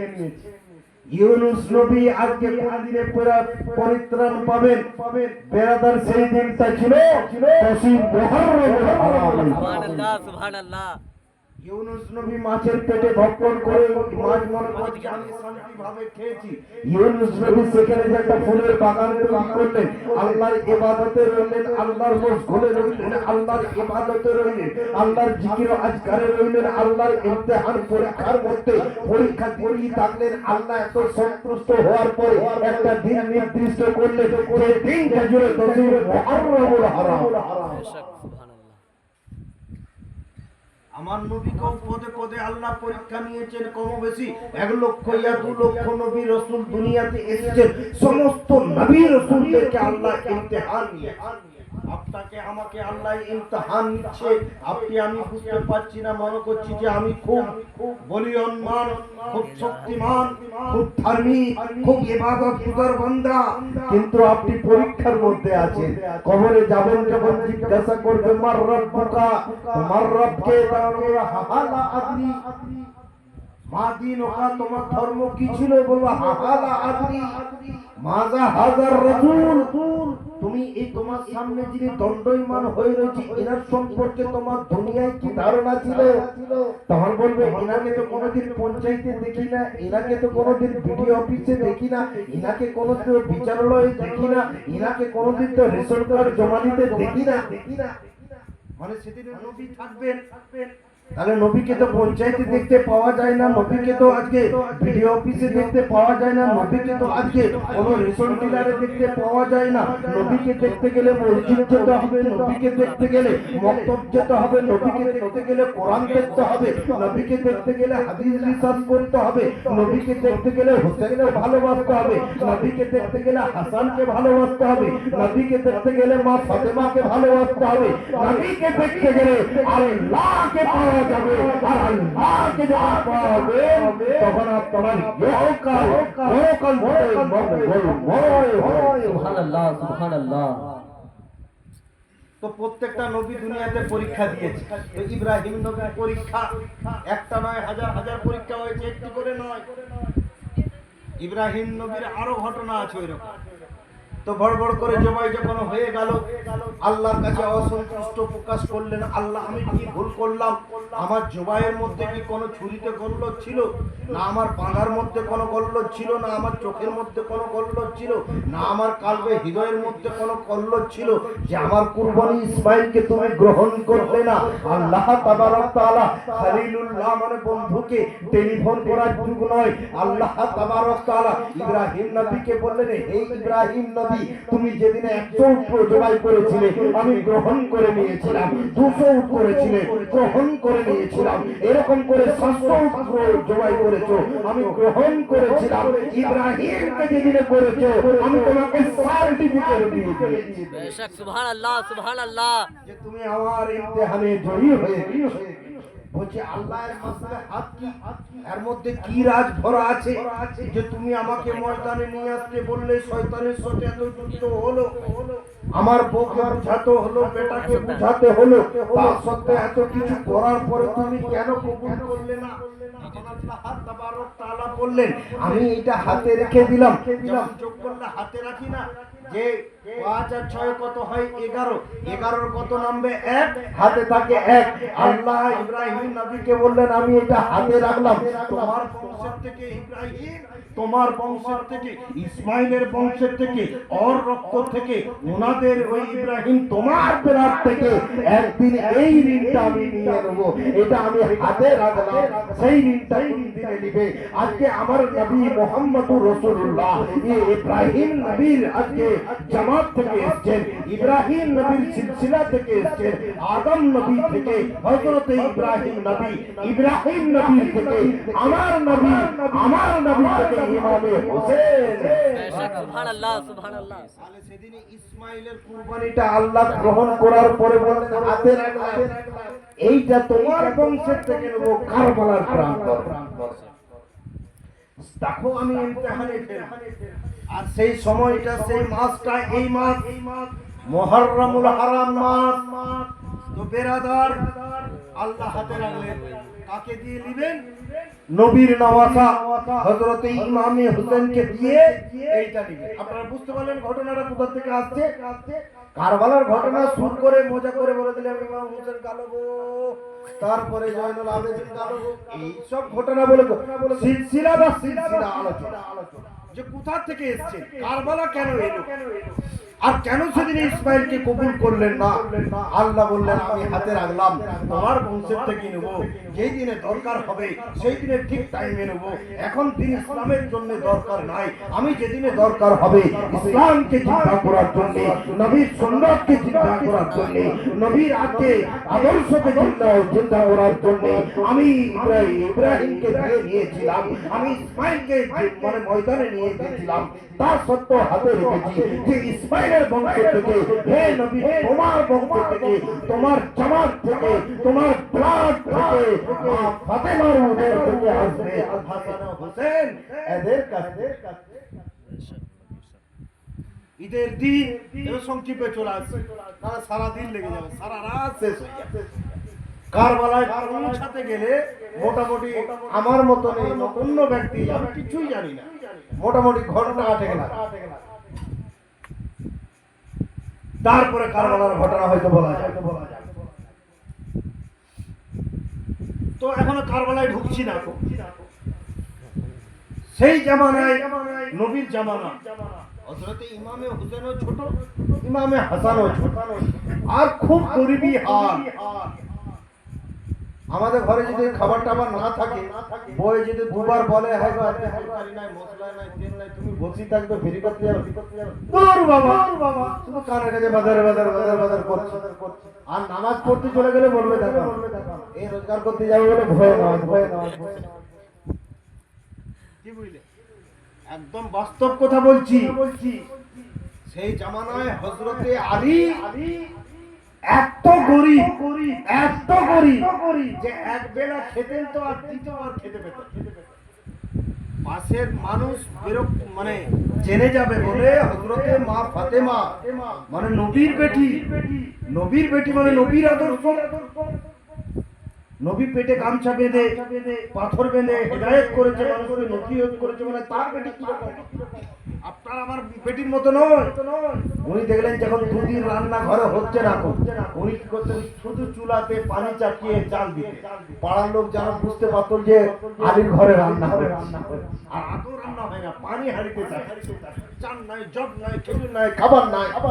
মানুষ হযরতে আলীকে কেউ প্রতিপন্ন করবে বলে, নিজের স্বামীকে ছোট করে দিবে বলে উনি প্রত্যেক দিন সকাল বিকাল চুলোতে ধোঁয়া করতেন, যে পাড়ার লোক তো কেউ ঘরে ঢুকে দেখবে না, ঘরে রান্না হচ্ছে এটা জেনে যাবে। এটা মা ফাতেমার এটা আদর্শ ছিল, মা ফাতেমার এটা আদর্শ ছিল। তো এই মতো অবস্থায় চলছে, ঘরে খাবার নাই, একদম খাবার নাই। হযরতে আলী কাবার চত্বরের উল্টো দিকে বসে আছে, মানে কাবার পূর্বের দিকে বসে আছে। আর আবু জেহেল সেই জামানায় তাপটালা ব্যক্তি, মানে নবী বিরোধী ব্যক্তি, নবীর সমালোচক ব্যক্তি, ধর্ম বিরোধী ব্যক্তি আবু জেহেল, মানে নবীর চাচা। আর হযরতে আলী হচ্ছেন নবীর কাকাতো ভাই। আবু জেহেল আর হযরতে আলী হচ্ছেন ভাই। তো ইনি ইমানদার ও বেঈমান। হযরতে আলী ঈমান পেয়েছে আর আবু জেহেল ঈমান পায়নি। তো এই কাবার উল্টো দিকে বসে আছে আবু জেহেল, সে শুধু নবীর বদনাম করে যাচ্ছে। কি করে যাচ্ছে আবু জেহেল? বদনাম করে যাচ্ছে।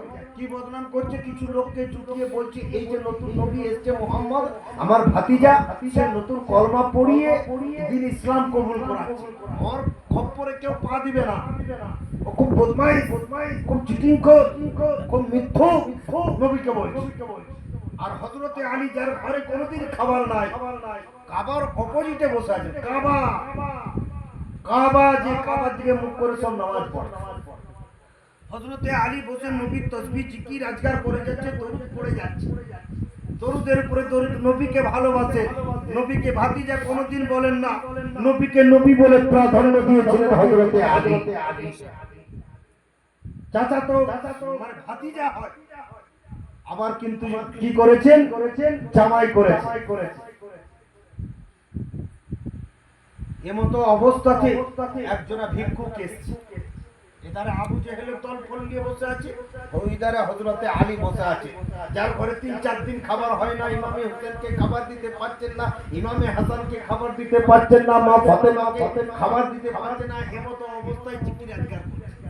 আচ্ছা, আপনার বউ হলে মুড়ো ঝাঁটালিয়ে মসজিদ পর্যন্ত চলে যাবে। বলে বেদর বেটা, দুটো ছেলে করতে মসজিদে যে আল্লাহ বিল্লাহ করছে, মুড়ো ঝাঁটালিয়ে যাচ্ছা করে কিন্তু মা ফাতেমা ওই ধারে স্বামী ইবাদত করছে, এই ধারে মা ফাতেমা ইবাদত করে যাচ্ছে। খাবারের কোনো ফুরুককে দিনের পর দিন, রাতের পর রাত যাচ্ছে খাবার। একজনা ভিক্ষুক সওয়ালি প্রশ্ন করেছে আবু জেহেলের দলের কাছে যে আমি কিছুদিন খেতে পাই না, কিছু দান কর। আবু জেহেল জানে যে হযরতে আলী কাবার মধ্যে, এই আরবের মধ্যে সবথেকে গরিব ব্যক্তি হযরতে আলী। এটা কিন্তু আবু জেহেল জানে। আবু জেহেল বলছে দেখো, আমরা তোমাকে দেওয়ার মতন কিছু নাই। একজনা দানশীল ব্যক্তি রয়েছে, খুব দান করতে পারে। ওই যে দেখো আবার অপোজিটে বসে রয়েছে আলী বলে নাম, তার কাছে যাও, অনেক কিছু দান। আচ্ছা ধরুন ভিখারি কিছু বুঝতে পারলো যে কার কাছে সম্পত্তি আছে না আছে, কিন্তু ভিখারি আবু জেহেলকে বিশ্বাস করে যে আলীর কাছে সম্পদ আছে। তো ভিক্ষুক দেখলো যে আরে যখন দিল না, যাই বললো আবু জেহেল যায় তাহলে আলীর কাছে। আলী কিন্তু তাসবিহ করে যায়, আল্লাহ আল্লাহ তাসবিহ করেই যায়, নবীর উপরে দরুদ পড়েই যায়। ভিখারি যে সালাম দিলেন, জিজ্ঞাসা করলেন কি ব্যাপার? বলছে আমি 3-4 দিন খেতে পাইনি। কাকে বলছে? যে 3-4 দিন খেতে পাইনি তাকেও বলছে। কে বলছেন? ভিখারি বলছে যে আপনি কিছু আমাকে দান করুন। হযরতে আলী বললেন, হযরতে আলী কিছুক্ষণ গাম্ভীর্য আওয়াজে থাকলেন, থাকার পরে মস্তিষ্ককে জিজ্ঞাসা করলেন, কি জিজ্ঞাসা করছেন? আমার নবীর জামানাতে, আমার নবীর দরওয়াজাতে, আমার নবীর নিকটে কেউ যদি সওয়ালি এসে প্রশ্ন করেছে আমার খাবার নেই, তাকে খাবার দিয়েছে। হযরতে আনাস রাদিয়াল্লাহু তাআলা আনহুকে আমার নবী আমার চর্মচক্ষুর সামনে এমন দান করলেন, এমন দান করলেন, কাল কিয়ামত পর্যন্ত ওই কাজ কোনদিন শুকাবে না। এরকম হযরতে আনাস সাহাবী ও রাসূল একদিন এসে নবীকে বললেন, ইয়া রাসূলুল্লাহ, ইয়া হাবিবাল্লাহ, ফিদাকা আবি উম্মি, আমার আম্মা আব্বাজান আপনার পদতলে কুরবান হোক ইয়া রাসূলুল্লাহ।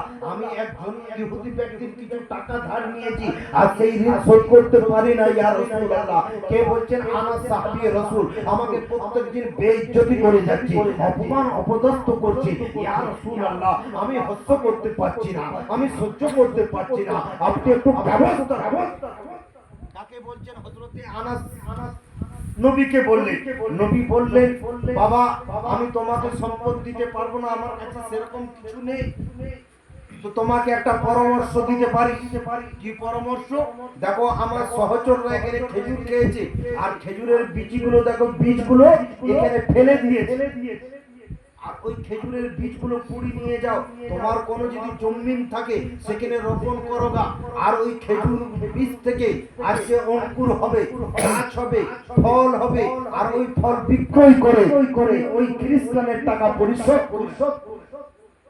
হযরতে আনাস বললেন, আপনার কাছে এলাম, সঙ্গে সঙ্গে কিছু গরম গরম দিবেন। আপনি খেজুরের বীজ দেখে দিলেন, সেগুলো কুড়ি নিয়ে যে রোপণ করবো জমিনে, মাটি খোঁড়ার পরে রোপণ করব, তারপরে গাছ হবে, গাছ মাদা হবে না মাদি হবে, মানে পুরুষ হবে না মহিলা হবে, খেজুর দিবে কি দিবে না, সে খেজুর মিষ্টি না তিতো হবে, এটাও আমার জানা নাই, সে বাজারে বিক্রয় হবে কি হবে না। ইয়া রাসূলুল্লাহ, এতদিন ধৈর্য ধরে যাবে না, ইহুদি প্রতিদিন অপমান করছে। আপনি সঙ্গে সঙ্গে একটা ব্যবস্থা করে দেন। আমার নবী বললেন, তুমি জমিনটা রেডি করো, সম্পত্তি আর মালিক রাসূলুল্লাহ আছে। আল্লাহ তাবারক তাআলা যে নবী সম্পর্কে বললেন, আনা মদিনাতুল ইলম ওয়া আলী কুল্লি বাবুহা, আমি ইলমের শহর, আমি হচ্ছেন দরওয়াজা। আনা আল্লাহু ইউতি ওয়া আনা কাসিম, আল্লাহ সৃষ্টিকর্তা, আমি জনাবে মুহাম্মদুর রাসূলুল্লাহ। বল সুবহানাল্লাহ সুবহানাল্লাহ। হযরতে আনাস বলছেন, মনে হয় ঘর থেকে কিছু টাকা পয়সা নিয়ে এসে দিবে। বলছে, ওই যে খেজুরের বীজগুলো কুড়িয়েছো, চলো জমিটাকে নেমল দিয়েছো, পানি নিয়ে ব্যবস্থা করেছো, তোমার স্ত্রীকে বলো এক ঘোড়া বা এক জগে করে, একটা ঘোড়ায় করে পানি নিয়ে এসে, তো পানি নিয়ে এলেন। আর রাসূলুল্লাহ সেই জমি নিয়ে এসে মাটির খেতে গিয়ে উপস্থিত হলেন। আনাসকে বললেন, তুমি ডুবলি কেটে কেটে যাও, মানে গর্ত করে করে যাও, আমরা যেমন বিলাতি আলু লাগালে ডুবলি কাটতে কাটতে যাই। হযরতে আনাসকে বললেন, তুমি ডুবলি কেটে কেটে যাবে, আর আমি রাসূলুল্লাহ শুকনো বীজ ফেলতে ফেলতে যাব।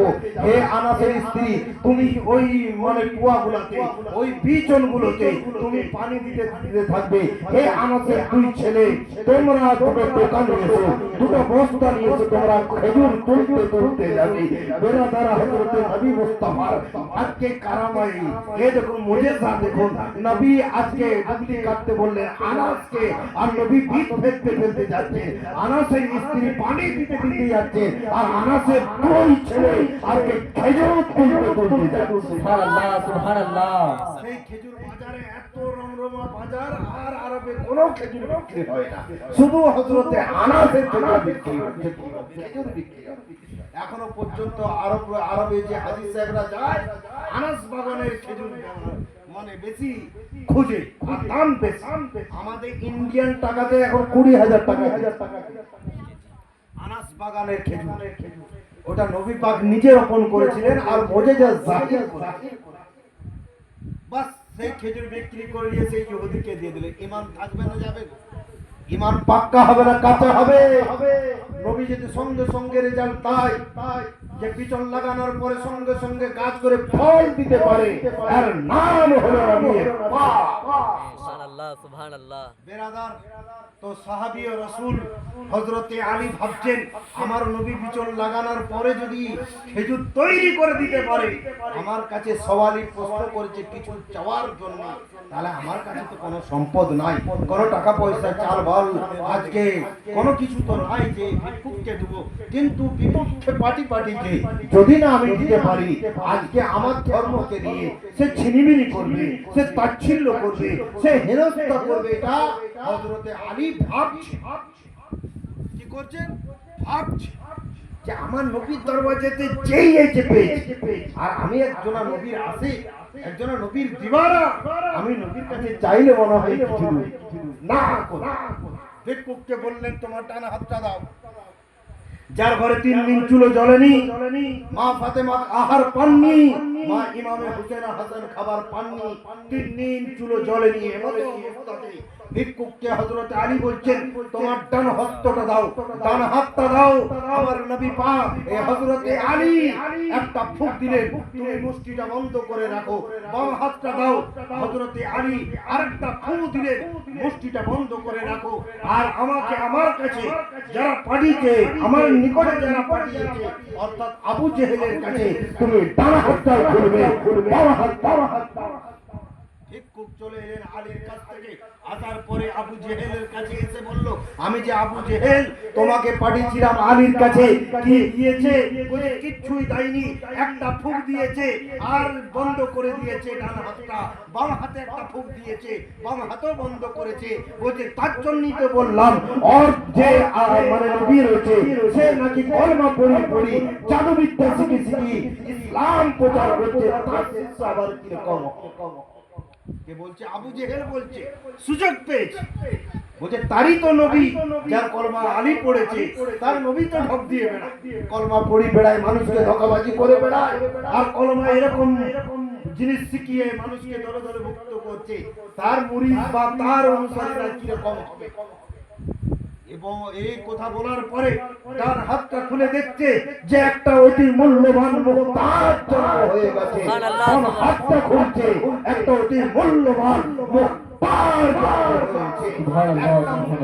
বাজারে বিক্রয় করে 7টা রাত প্রসাদ ক্রয় করে 7টা রাজা ধন ক্রয় করে যাবে। ডান হাতের মুক্তাটা মুক্ততে আর বাম হাতে আবার 7টা রাজার ধন। এত মূল্যবান জিনিস দুটো হযরতে আলী দিলেন।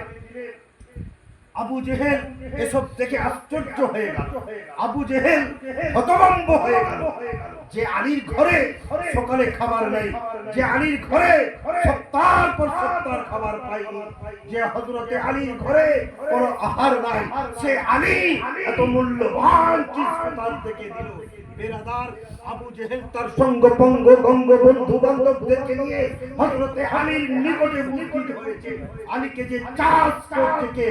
আবু জেহেল চাষ করছে। হে আবু জেহেল, হে আলী, হে মুহাম্মদের অনুসারী, হে মুহাম্মদের অনুসারী, তোমার ঘরে চুলো জ্বলেনি, ইমামে হোসেনকে আহার দিতে পারোনি, ইমামে হাসানকে আহার দিতে পারোনি, বস্ত্র দিতে পারোনি মা ফাতেমাকে, তুমি কামিজ খরিদ করে দিতে পারোনি, তুমি এত মূল্যবান জিনিস কোথার থেকে পেলে? তখন হযরতে আলী নিজের নবীর শানকে উচ্চ করে বলছে, আমি এমন নবীর জাদু পড়েছি, এমন নবীর কর্ম পড়েছি, যে নবী যদি পাহাড়ে পৌঁছায় তো সবাই পরিণত হবে। সেই নবী মুস্তাফা আরব সাগরকে যদি বলে সবাই পরিণত হবে তো সবাই পরিণত হবে।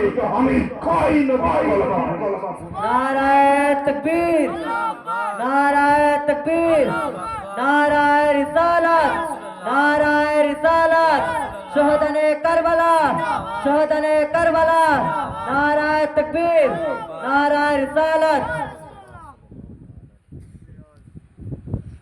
হযরতে আলীকে আবু জেহেল বলল, তুমি এত মূল্যবান জিনিস কি করে পেলে?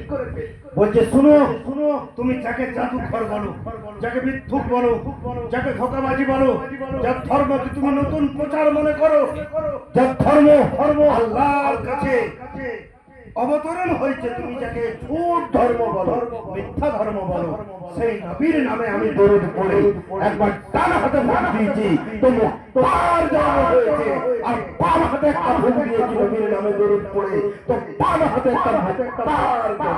सुभान अल्लाह, सुभान अल्लाह। নবীর নামে দরুদ পড়ে হযরতে আলী ডান হাতে ফুঁক দিয়েছেন, একটা মুক্তার জন্ম হলো। আবার বাম হাতে একটা ফুঁক দিয়েছে, আবার একটা মুক্তার জন্ম হলো। আর আলীর ঘরে 3 দিন খাবার নাই, এটা মানা যাবে? হ্যাঁ, এটা কমন একটা ঠক কথা হচ্ছে না যে ফুঁক দিলে মুক্তা জন্ম হয়। বলবে মৌলানাটা গাঁজা খেয়ে এসছে মনে হয়, আনমান বকছে, যার ঘরে 3 দিন খাবার নাই ফুঁক দিলে নাকি মুক্তা জন্ম হয়। হ্যাঁ, মুক্তা জন্ম হয়, কিন্তু নবী গরিবিটা ভালোবেসেছে। নবী পারলে সোনার মুখে খেতেন, নবী তার পাতার ঘরে থাকতেন না, নবী আজকে যাতাই পিছে আজকে মানে খেতেন না, নবী চাইলে জান্নাতি খাবার সব সময় খেতেন, ও নবী সব পারতেন।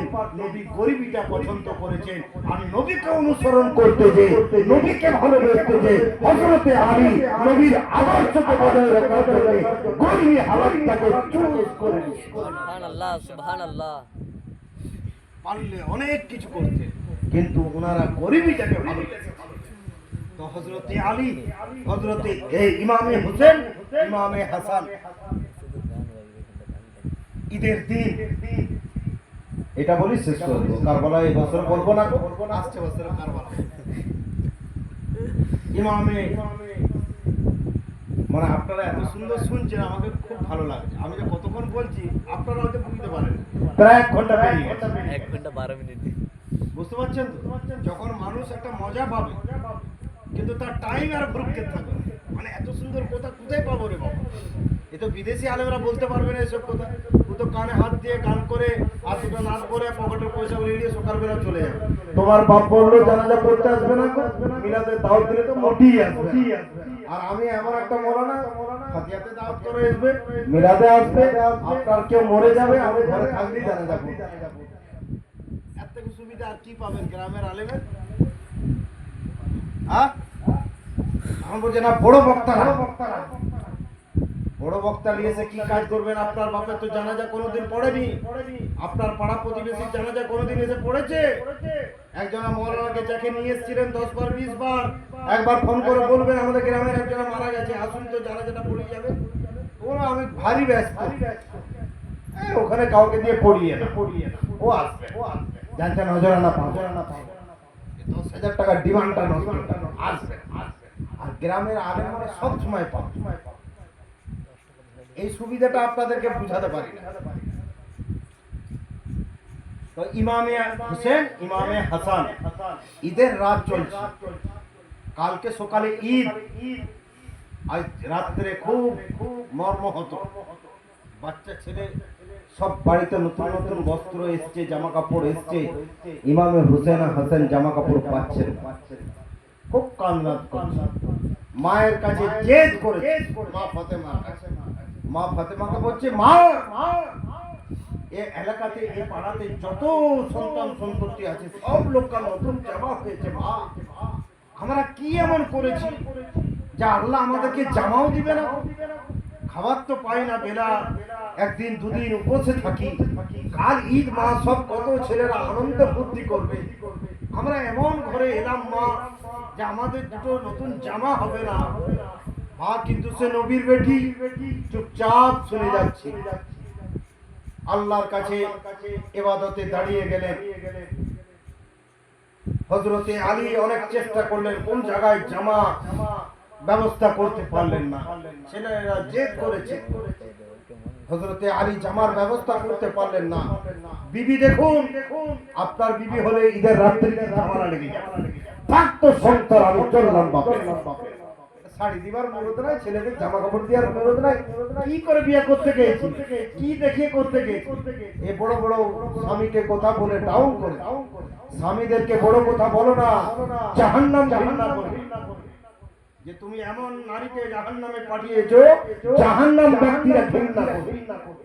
তোমরা জানো না আল্লাহ বলেছেন স্বামীর পদতলে তোমার জান্নাত।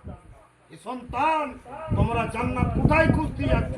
তোমার ঘরে পুরো মা বাপ থাকলে তাদের কদমে তোমার জান্নাত দেওয়া হবে। আল্লাহ জান্নাত তোমার মায়ের কদমে, স্ত্রী তোমার জান্নাত তোমার স্বামীর কদমে। স্বামী লেলা হোক, স্বামী খেপা হোক, স্বামী বোকা হোক, স্বামী চালাক হোক, স্বামী হ্যান্ডিক্যাপ হোক, স্বামী যাই হোক না কেন, আপনার পদ তোমার পদতলে তার জান্নাত নির্বাচন আল্লাহ। তুমি জানো না, তুমি ছোট বড় কথা বলে জাহান্নামে। নবী যখন মিরাজে গেলেন, মিরাজ থেকে নবী এলেন, এই ঘটনা বলতে গেলে অনেক সময় লাগবে, কিন্তু শুধু মায়েদের কথাটা বলছি যে তোমাদের জান্নাত যে স্বামীর পদতলে, এটা জেনে না। মায়েরা ঘুমিয়ে গেছে, কাকে ওয়াজ শোনাচ্ছি কে জানে, মায়েরা থাকলে হয়তো দুটো শুনতো। হ্যাঁ, যদি মায়েরা আছে শুনো, তোমাদেরকে নফল নামাজ পড়তে হবে না, তোমরা স্বামীর পায়ে বা স্বামীকে ভদ্র ভাষাতে আপ্যায়ন করো। যখন স্বামী ফেরি করে এসে দাঁড়াবে, কর্ম করে এসে দাঁড়াবে, তুমি তার হেল্প করো, তাহলে সঙ্গে সঙ্গে তার মোটরসাইকেলের কাছে যাও, সাইকেলের কাছে যাও, যেগুলো তোমাকে দিবে তুমি নিয়ে এসে ঘরে রাখো, সঙ্গে সঙ্গে ওকে পানি নিয়ে এসে, কারেন্টের ব্যবস্থা না থাকলে তুমি হাওয়া করো। তোমার জন্য সে ভোরবেলা উঠে রাত পর্যন্ত ফেরি করেছে, তোমার সন্তান সন্ততির জন্য সে জান্নাত যাওয়ার জন্য সকালবেলা ভোরে ঠান্ডা কেটে বেরোয়। তুমি জানো না, তোমাকে আজকে দুনিয়া তৃপ্তি দেওয়ার জন্য, দুনিয়ায় আরাম দেওয়ার জন্য ও বেআরাম করে। তো নবী মিরাজে গেছেন, সংক্ষিপ্ত বলি, যখন মেরাজ থেকে এলেন, নবীর গোটা দুটো চোখ লাল হয়ে গেল। খুব গুরুত্বপূর্ণ কথা শুনুন, চোখ দুটো লাল হয়ে নবীকে সাহাবীরা জিজ্ঞাসা করলেন, নবী যখন মেরাজটা প্রচার করলেন যে আমি মেরাজ করতে গেছিলাম, এই দেখলাম, ওই দেখলাম, এই দেখলাম, এই দেখলাম, এই দেখলাম, নবী যখন জাহান্নামের কথাটা বলছে, নবীর চোখগুলো লাল হয়ে, সাহাবীরা জিজ্ঞাসা করলেন, ইয়া রাসূলুল্লাহ, যখন আপনি জান্নাতের কথা বললেন আপনার মধ্যে একটা আনন্দ ভাব ছিল।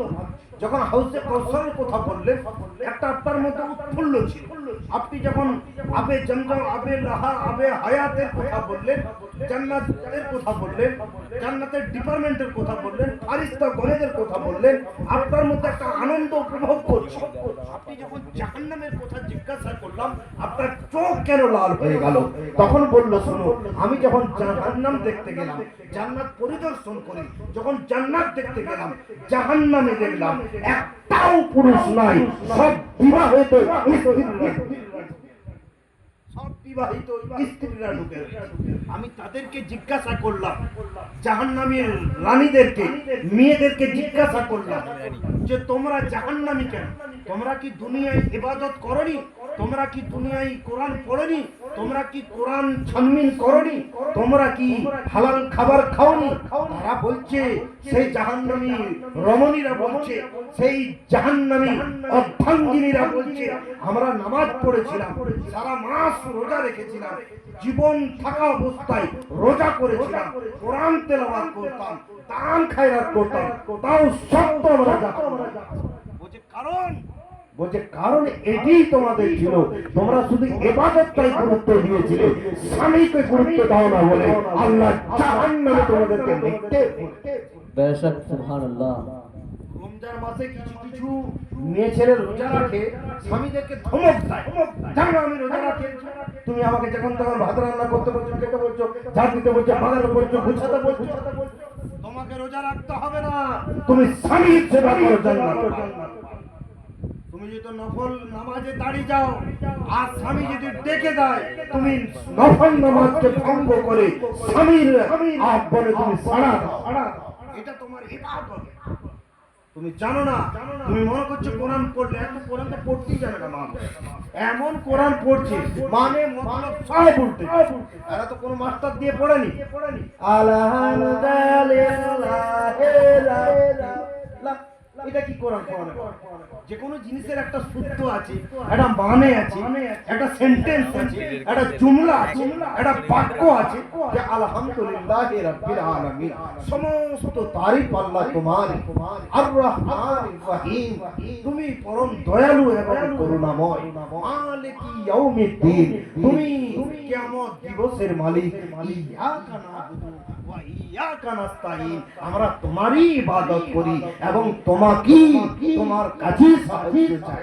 কোরআন দেখুন তো পড়লে শুনতে ভালো লাগবে, আর তুমি এমন পড়ছো জিভকে মনে হচ্ছে তার পাল্টি করছো।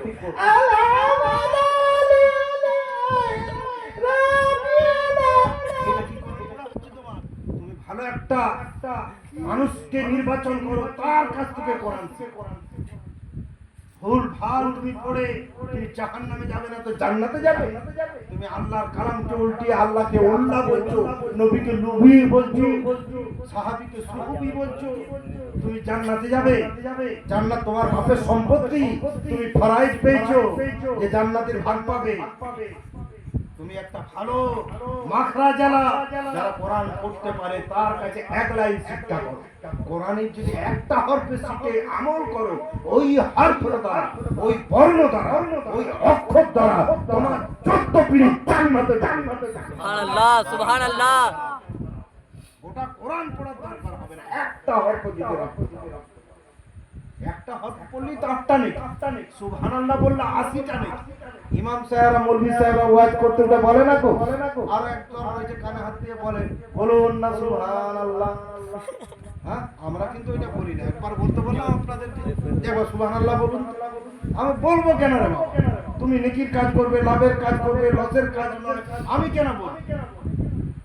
সুবহানাল্লাহ বললে 80টা নেকি পাবে, সুবহানাল্লাহতে 8টা অক্ষর রয়েছে, 8 10 80টা নেকি পাবে। একবার বললে 80টা পাবে, দুবার বললে 160টা পাবে, যতবার বলবে ততবার 80 করে বেড়ে বেড়ে বেড়ে। এই লাভের কথাটা বারবার কেন আমি স্টেজেই বলি। তো বেরাদার, নবী ওই জাহান্নামের কথা যখন বললেন চোখগুলো লাল হয়ে গেল। আর বেশিরভাগ স্ত্রীরাই সেখানে বসবাস করে। তারা ইবাদত করেছিল কিন্তু স্বামীকে হেও প্রতিপন্ন করে, স্বামীকে মানে অপমান অপদস্থ করেছে, স্বামীর মনে কষ্ট দিয়েছি, স্বামীর শারীরিক কষ্ট দিয়েছি, মানসিক কষ্ট দিয়েছি। তার জন্য আল্লাহ তাদের নির্দিষ্ট গন্তব্যস্থল জাহান্নাম। আমি বলতেছিলাম তো কাঁদছে জামার জন্য।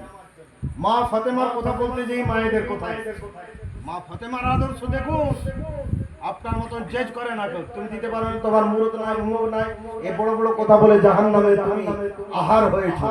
আর মা ফাতেমা ছেলেদের বস্ত্রের জন্য কান্নাকাটি চলছে, গোটা গ্রাম কিনেছে, গোটা পাড়া কিনেছে। ইমামে হুসেন হাসানের হয় বাপ অনেক তালাশ করলেন, অনেক চেষ্টা করলো, হলো না। মা ফাতেমা নামাজে দাঁড়িয়ে গেলেন। আচ্ছা না, যদি জামা কাপড় যদি না হয় বাজারে যাবে না মসজিদে যাবে? বাজারে যাবে, যেহেতু বাজারে জামা পাওয়া যায়। কারো কাছে ধার করবো, কাউকে একটু বলবো যে আমার ছেলেগুলো খুব কান্নাকাটি করছে, মহাশয় 500 টাকা দাও দিন, একটু জামা নিয়ে যায়, খুব কান্নাকাটি করছে, এটাই তো বলবে। মা ফাতেমা কি করলেন? নামাজে দাঁড়িয়ে গেলেন। হযরতে আলী কাবা ঘরে চলে গেলেন ইবাদত করতে। বাপ দেখুন কি রকম, ছেলেরা কাঁদছে জামার জন্য, উনি মসজিদে আর ইনি ঘরে। ফাতেমা খুব কাঁদছেন আল্লাহর কাছে, আল্লাহ গো ছেলেগুলো এত কাঁদছে, সহ্য করতে পারছি না, তুমি একবার কিছু ব্যবস্থা করো।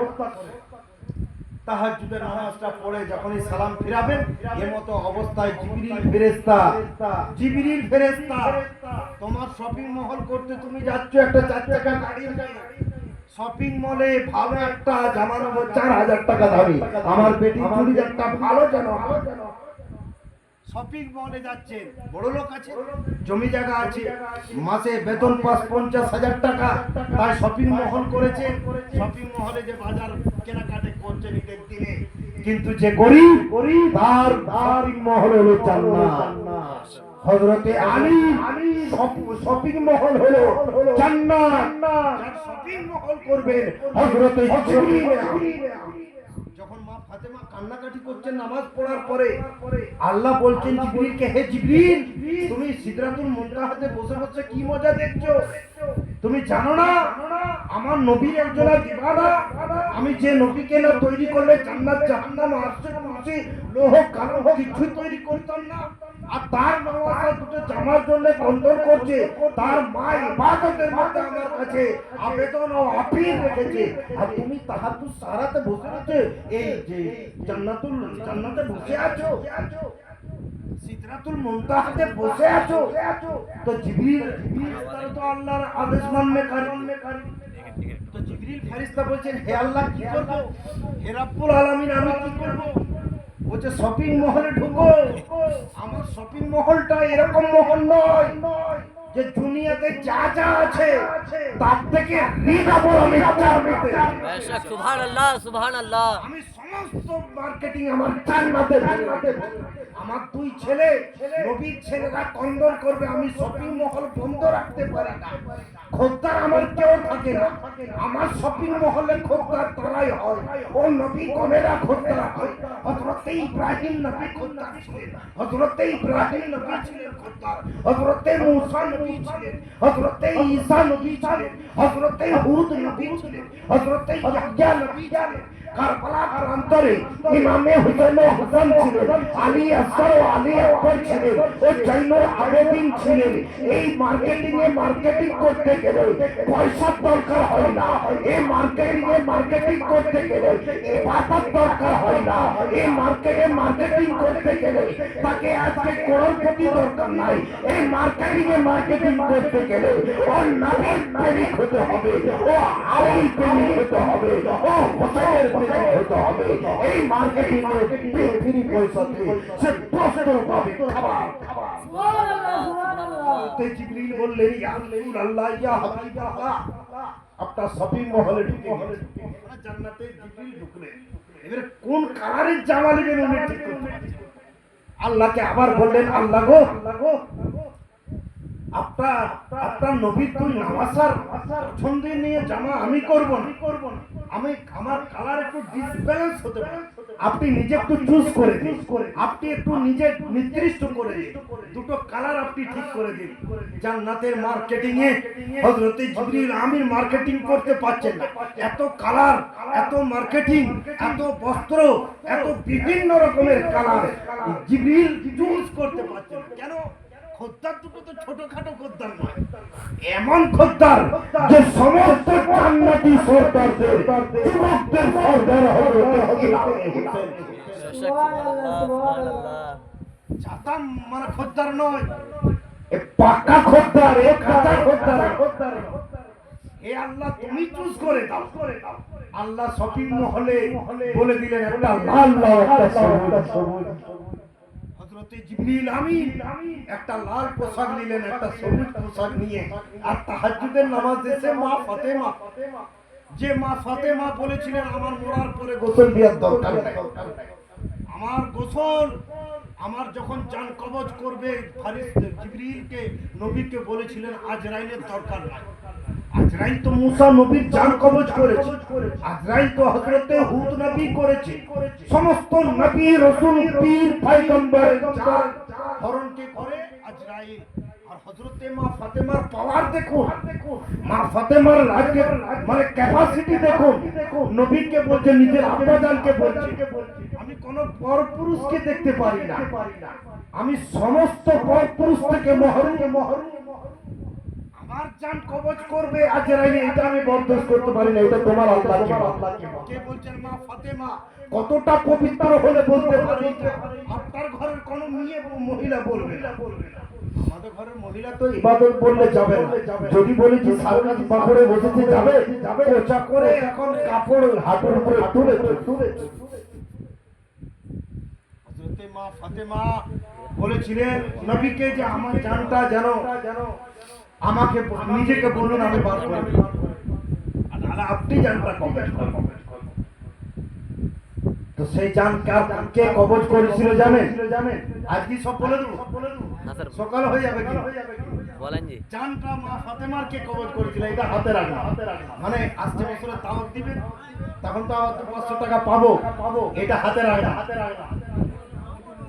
হ্যাঁ কি বলছেন গো, কষ্ট হচ্ছে?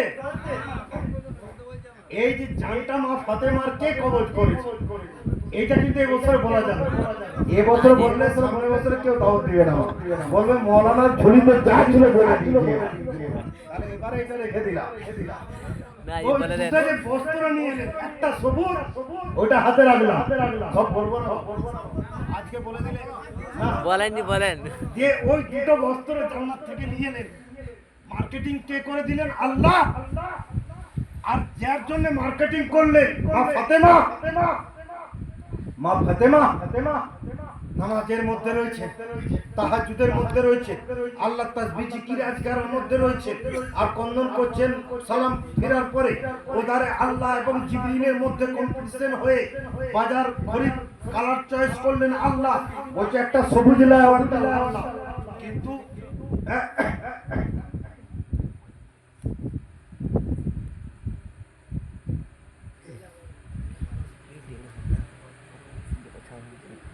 জিবরিল ওই দুটো বস্ত্র নিয়ে আল্লাহকে জিজ্ঞাসা পর্যন্ত করেনি, চলে এদের মা ফাতেমা যখন এই নামাজে সালাম ফিরিয়েছে দুটো জামা ধরিয়ে দিয়েছেন মা ফাতেমা। জিবরিল আমিনকে লেবাস মানবী আকারে এসেছেন একজন ফেরেশতা, কে দিয়েছে? বলছে ও হযরত আলী দিয়ে পাঠালে, দুটো জামা নিলে। মা ফাতেমা জানছে দুটো কালার, একই কালারের দুটো হলে দুজনকে দুটো দিয়ে দিতাম, লালটাকে আগে দুটো সবুজটাকে জামা তো নিয়ে উনি পরাচ্ছেন না, যেহেতু একজন অপরিচিত ব্যক্তি দিয়ে গেছে। আপনার ঘরে যদি 1 কেজি সোনা আপনার ছেলে কুড়ি দিয়ে চলে আসে, আচ্ছা আপনার স্ত্রী রাস্তা দিয়ে বলবে আমার ছেলে 1 কেজি সোনা কুড়ি নিয়েছে, আচ্ছা সে মা যারা জাহান্নামে যাবে না জান্নাতে যাবে? একজন অপরিচিত ব্যক্তি ডাইরেক্ট একটা লাগানো ঘরে বন্ধ ঘরে একজন এসে দুটো বস্ত্র দিয়ে চলে গেলে, কোনো দরজা খোলা নাই, এখানে কি আপনার মাথায় নিচ্ছে যে এ ফারিস্তা হতে পারে বা নবী হতে পারে বা স্বয়ং আল্লাহ এসেছেন, এটাই তো মনে হবে। তো উনি দুটো জামাকে নিয়ে ব্যস্ত, জিবরিল আমিন কিন্তু এক সাইডে দাঁড়িয়ে রয়েছে। উনিও চিন্তায় পড়ে গেলেন, আল্লাহকে তো জিজ্ঞাসা করলাম না লালটা হোসেনে না সবিজা হোসেনে। হযরতে জিবরিল টেলিফোন লাগিয়ে দিলেন আল্লাহকে। আচ্ছা তখন টেলিফোন ছিল? আপনারা বললেন হ্যাঁ টেলিফোন লাগিয়ে দিল। ওই যে আল্লাহ মনের মধ্যে বলেছিলাম না যে আল্লাহ প্রত্যেকটা মানুষের হৃদয়ে, তো জিবরিলের হৃদয়ে জিজ্ঞাসা করলেন, হে আল্লাহ তুমি মার্কেটিং এ তুমি আজকে কালার চয়েস করে দিলে, তুমি মার্কেটিং করে হযরতে ইমামে হোসেনের জামা খরিদ করে দিয়ে তোমার মার্কেটিং থেকে বিগ বাজার থেকে। কিন্তু আমি তোমাকে কাছে একটা জিনিস জিজ্ঞাসা করতে ভুলে গিয়েছিলাম, লাল জামাটা কাকে দেবো, সবুজ জামাটা কাকে দেবো? জিবরিল আমিন মা ফাতেমাকে বলল, তুমি ব্যস্ত হয়েও না, চিন্তিত হয়েও না, এটা ঠিক সময় ফয়সালা চলে আসবে বলে জিবরিল ভ্যানিশ হয়ে যেমন জিন ভূত আমাদের কাছে দেখা দিয়ে ভ্যানিশ হয়ে যায় না, সেরকম ভ্যানিশ হয়ে গেল। মা ফাতেমা ও নবীর বেটি, জান্নাতি সর্দার, মহিলাদের সর্দারনি। আল্লাহ সর্বপ্রথম জান্নাতে রমণীদের মধ্যে প্রবেশ করাবেন হযরতে মা ফাতেমাকে, তারপরে মা মারিয়ামকে। এরকম করে পরস্পর করা রয়েছে। তো সেই জান্নাতি রমণী ওই জামাগুলো পেয়ে সন্তুষ্ট হননি, বরং আরো কাঁদতে লাগলেন মা ফাতেমা। হাগুলি পিগুলি করে কাঁদতে লাগলেন। এইটা কার কাছে জিজ্ঞাসাবাদ করব? স্বামীর কাছে যাব না আব্বার কাছে যাব, নবীর কাছে যাব না সাহাবীর কাছে যাব, আচ্ছা আব্বার কাছে যাব না স্বামীর কাছে যাব? স্বামীকে বললেন, হে স্বামী শুনো শুনো, আমি যখন খণ্ডন করছিলাম একজন অপরিচিত ব্যক্তি দুটো বস্ত্র দিয়ে গেছে, একটা হোসেনকে একটা হাসান। তো এগুলো কি জামা বুঝতে পারি না, আমার সন্তানকে পরাতে পারি না আমি। হযরতে আলী বললেন, চলো এটা ফয়সালা যদি করতে পারে আমার নবী জনাবে মুহাম্মদুর রাসূলুল্লাহ, অর্থাৎ তোমার পিতার কাছে চলো, তোমার আব্বার কাছে। নবীর কাছে গেলেন। নবী হযরতে আলী এবং ফাতেমাকে দেখে মুচকি হাসি হাসছে। নবী তো গোটা রাত জানেন।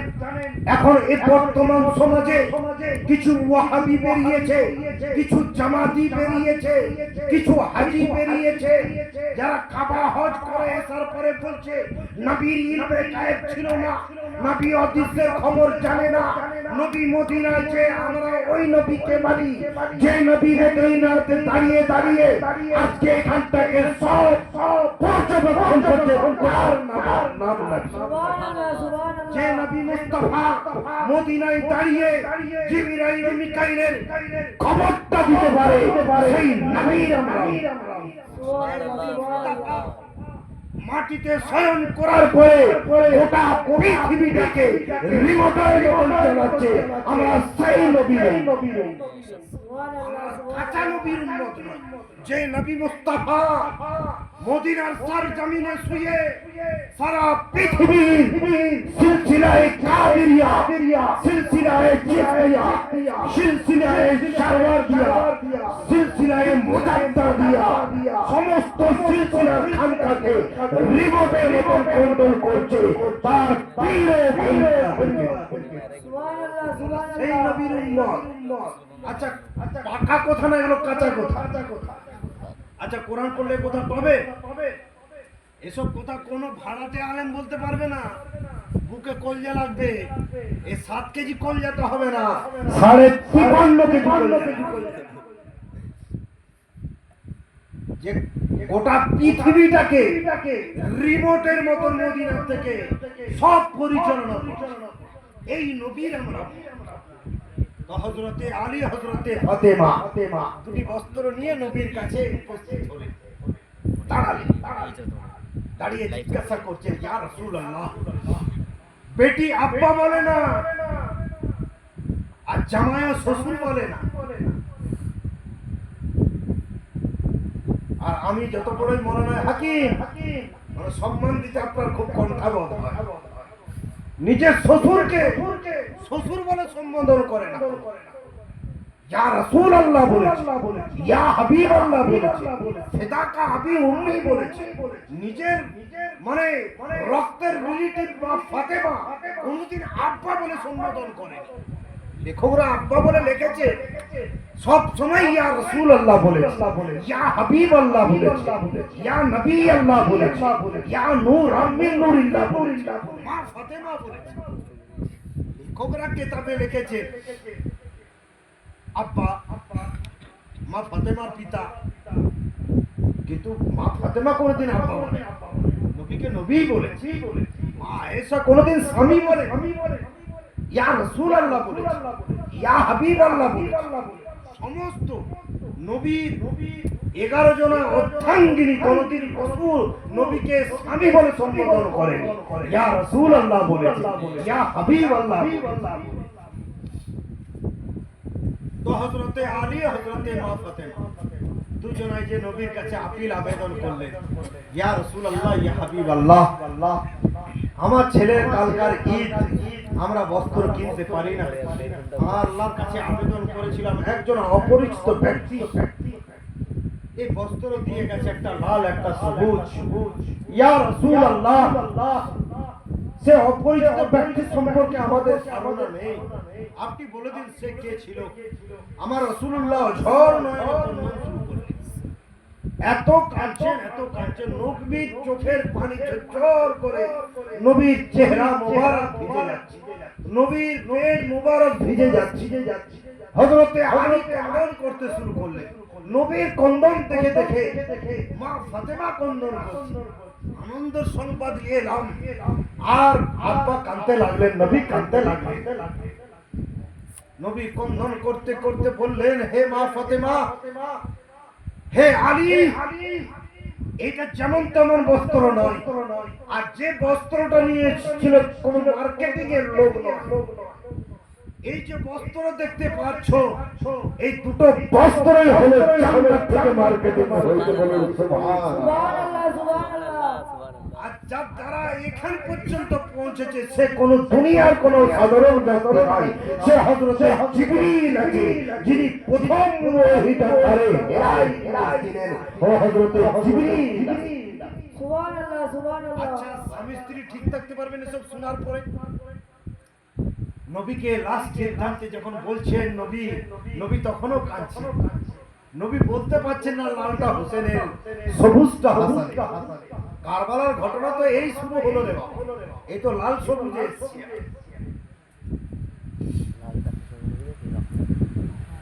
তো এবারে নবী যখন কালারটা নির্দিষ্ট করতে হবে, আল্লাহ তো নির্দিষ্ট লাল সবুজ করে পাঠিয়েছে। জিবরিল আমিন তো মা ফাতেমা পর্যন্ত পৌঁছে গিয়েছে। হযরতে আলী এবং হযরতে মা ফাতেমা নবীর দরবার পর্যন্ত নিয়ে এসেছেন। নবী খুশি হওয়ার কথা, নবী এত কাঁদছেন, মা ফাতেমা জিজ্ঞাসা করছেন, মা হযরতে আলী জিজ্ঞাসা করছেন, ইয়া রাসূলুল্লাহ, ইয়া হাবিবাল্লাহ, ফিদাকা আবি উম্মি, আপনার বদরের যুদ্ধে তাত দন্দন শহীদ হয়েছিল, আপনার চোখে অশ্রুকে দেখি না, আপনাকে খন্দকের যুদ্ধে দেখেছিলাম, অনেক রক্তপাত হয়েছিল, আপনাকে কন্দন করতে দেখি না, আপনাকে বিভিন্ন যুদ্ধে দেখেছি, আপনাকে কন্দন করতে দেখি না, আপনার কত ক্ষয়ক্ষতি হয়েছে, আপনার চোখে অশ্রু দেখি না, আমরা দুটো বস্ত্র নিয়েছি, আপনি পার পরে কাঁদতে কেন লাগলেন?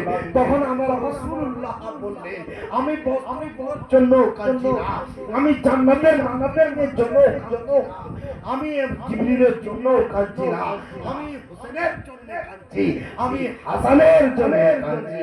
এই দুটো কালারের মধ্যে আল্লাহ রাস্তা ফাঁস করে দিয়েছে, আল্লাহ রাস্তা খুলে দিয়েছে। আল্লাহ ইমাম হোসেন ও হাসানের যে রাস্তা কলসির মধ্যে ঢাকন হয়েছিল, আল্লাহ সেটা ভাবে না, সেটা জাহির করে দিয়েছে। আল্লাহ সেই ঢাকনটা খুলে মা ফাতেমা আরো উৎকুশ হয়ে বসলেন, ইয়া রাসূলুল্লাহ, কি এমন জিনিস আল্লাহ রাজ খুলে দিয়েছে? নবী কন্দন করতে করতে বললেন, এই লালটা হুসেনের জন্য আল্লাহ নির্দিষ্ট করেছেন, আর এই সবুজটা হাসানের জন্য নির্দিষ্ট করেছেন। মা ফাতেমা প্রশ্ন করছেন, ইয়া রাসূলুল্লাহ, লালটা কেন হুসেনের জন্য, সবুজটা কেন হাসানের? মানে হাসান হচ্ছে বড় ছেলে আর হুসেন হচ্ছে মা ফাতেমার ছোট ছেলে। ওই যে ছোটর জন্য লালটা, সবুজটা কেন বড়র জন্য? তখন রাসূলুল্লাহ গায়েবের সংবাদদাতা, ভবিষ্যৎ বক্তা, যে নবী মুস্তাফা হযরতে আমির মাবিয়াকে বিবাহ করতে নিষেধ করেছিলেন, নবী কত বড় ভবিষ্যৎবাণী দেখুন, নবী কত বড় ইলমের গায়েবের সংবাদদাতা দেখুন। এসব ওয়াজ কোথায় পাবেন? ভাড়াটে আলেমরা এসব ওয়াজ করতে পারবে না। বলবেন আমি যে ওয়াজগুলো করে যাচ্ছি, মোবাইলের রেকর্ডিং হচ্ছে, এগুলো নিয়ে একটা 50,000 টাকা আলেম দিয়ে আসবে, আর মিলিয়ে দেখে নেবেন যে এই ওয়াজ করতে পারে কি পারে না। আর পাপ পারবে না। ওখানকাই শিক্ষা থাকতে হবে, শুধু হাদিস কোরআন মাদ্রাসায় পড়ে এলেই হবে না। তো নবীকে যখন বললেন এর রাজ কি আছে, আল্লাহ কি রাজ পাস করেছে, মা ফাতেমা বলছে, হে ইয়া রাসূলুল্লাহ, আপনি এটা পর্দাটা ফাঁস করে একটু খুললা বায়ান। আমার নবী বললেন হুসেনকে লালটা দিবে আর হাসানকে সবুজটা দিবে, কারণ দুটোর মধ্যে আছে। হুসেনকে আমার আমিরে মাবিয়াকে নবী বললেন তুমি বিবাহ করো না। তাহলে নবী কত অ্যাডভান্স জানতেন। আমির মাবিয়ার এমন একটা, আমির মাবিয়া হচ্ছে নবীর সাহাবী। সাহাবী মানে সহচর, যে সাহাবীরা প্রত্যেকটা সাহাবী জান্নাতে যাওয়া ওয়াজিব। সাহাবী মানে জান্নাতি। নবী দুনিয়ায় 10 জনা বিশিষ্ট সাহাবীকে কাছে একটা খেজুর গাছে হেল দিয়ে 10 জনকে জান্নাতের সার্টিফিকেট প্রদান করেছেন। বেশক আশারায়ে মুবাশশারা 10 জনা বিশিষ্ট সাহাবীকে বললেন, হে আবু বকর তুমি জান্নাতি, হে উমর ফারুক তুমি জান্নাতি, হে উসমান তুমি জান্নাতি, হে আলী তুমি জান্নাতি, হে তালহা তুমি জান্নাতি, হে জুবাইর তুমি জান্নাতি, হে আব্দুর রহমান তুমি জান্নাতি, হে আব্দুল্লাহ ইবনে ওমর তুমি জান্নাতি, হে আব্দুল্লাহ ইবনে আব্বাস তুমি জান্নাতি। এরকম করে 10 জনকে জান্নাত। সুবহানাল্লাহ সুবহানাল্লাহ। নবী মুস্তাফা বললেন সাহাবীরা জান্নাতি, তো আমিরে মাবিয়া একজন যোগ্যতম সাহাবী। তো ওনাকে আমার নবী যুবক থাকা অবস্থায় 20 থেকে 30 বছরের মধ্যে নবী একদিন আমির মাবিয়াকে ডেকে নিজের মুরিদকে বলছে, সাহাবী মানে নবীর মুরিদ। আমরা যেমন পীরের মুরিদ হয়, তাহলে পীরকে জিজ্ঞাসা করে আমরা সমস্ত কিছু করি। তো আমির মাবিয়াকে একদিন চেঁচে নবী বললেন যে হে আমির মাবিয়া, তুমি কোনোদিন বিয়ে করো। কে মানা করলেন? নবী। কে মানা করলেন? নবী। কোন নবী? আমার নবী। আমার নবী মানা করলেন। কিন্তু এমন এক রোগ হলো জরানুতে। জরানু বুঝেন তো? আর খুলছি না। জরানুতে এমন এক রোগ হলো যে কোনো ডাক্তার ভালো করতে পারে না, কোনো কবিরাজি ভালো করতে পারে না, কোনো অর্থোপেডিক, আয়ুর্বেদিক, শিক্ষাগুলো যত মানে ওষুধ লয় ছিল, কেউ ভালো করতে পারে না। একজন পাদ্রী এসে বলছে, আমির মাবিয়া তুমি একটা বিয়ে করে নাও, তোমার রোগটা ভালো। আমি তাহলে এই রোগের জ্বালাতে এত যন্ত্রণায় ছটফট করছি, বিয়ে করলেই ভালো হয়ে যাবে। নবী বিয়ে করতে মানা, পীর বিয়ে করতে মানা করে। সাহাবী মুরিদ কিন্তু বিয়ে করবে, বাস বিয়ে করে নিল। আর এজিদের জন্ম কেন মানা করেছিলেন? তিনি জোরানোর জন্য নয়, তিনার যে ওই ধাত পাতলা তার জন্য নয়, তার যে মানি মসজিদ যে ক্ষয় হয়ে গিয়েছিল তার জন্য নয়। আমার নবী বললেন এর বিজ্জতে, এর এই জরানুতে এমন এক ওয়ারিস আসছে যে আমার নওয়াসার উপরে হামলা করবে, যে আমার নওয়াসাকে ব্লাডের লালে লাল করে দিবে। এই জন্য আমার নবী বলেছিলেন, হে আমির মাবিয়া তুমি কোনোদিন বিবাহ করো না। কিন্তু এমন জরানিত রোগ হলো যে সে বিয়ে করতে বাধ্য। আর এজিদের জন্ম হলো, এজিদের জন্ম মানে বাপের ওয়ারিস। তাহলে বাপ ছিলেন। যখন হযরতে আলী দুনিয়ার থেকে গেলেন, তখন ইমামে হুসেন হাসান খুব ছোট, আর তখন আমির মাবিয়ার যোগ্যতা সাহাবী। তো সমস্ত অর্পণ খলিফাটা উনাকে দিয়ে গেলেন আর বলে গেলেন যে আমার যখন সন্তানরা উপযুক্ত হবে তুমি তাদেরকে খলিফা করে দিবে। ওনার দিক থেকে কোনো ভুল ছিল না, উনি সব ঠিকঠাক করেছিলেন। কিন্তু তার সন্তান এসে হ্যাঁ বাপের সম্পত্তি, আমার বাপের সম্পত্তি হুসেন তোমাকে দিবে, হাসানকে দিবে। দেখছে বাপ দিয়ে দিবে দুটা কি, আল্লাহ তার জন্য হুসেনের জন্য একটা মার্কেটিং করে দিলে আর হাসানের জন্য একটা মার্কেটিং করে দিলে, একটা সবুজ আর একটা লাল। সবুজটা হোসেনকে দিবে, ইজিদের দলের লোকেরা হযরতে হাসানকে বিষ পান করিয়ে সবুজ করে দিবে গোটা বডিটা। এই জন্য আল্লাহ সেদিনে মার্কেটিং করে সবুজ পোশাকটা দিলেন আর হোসেনকে বললেন যাকে লালটা দিবে মা ফাতেমা।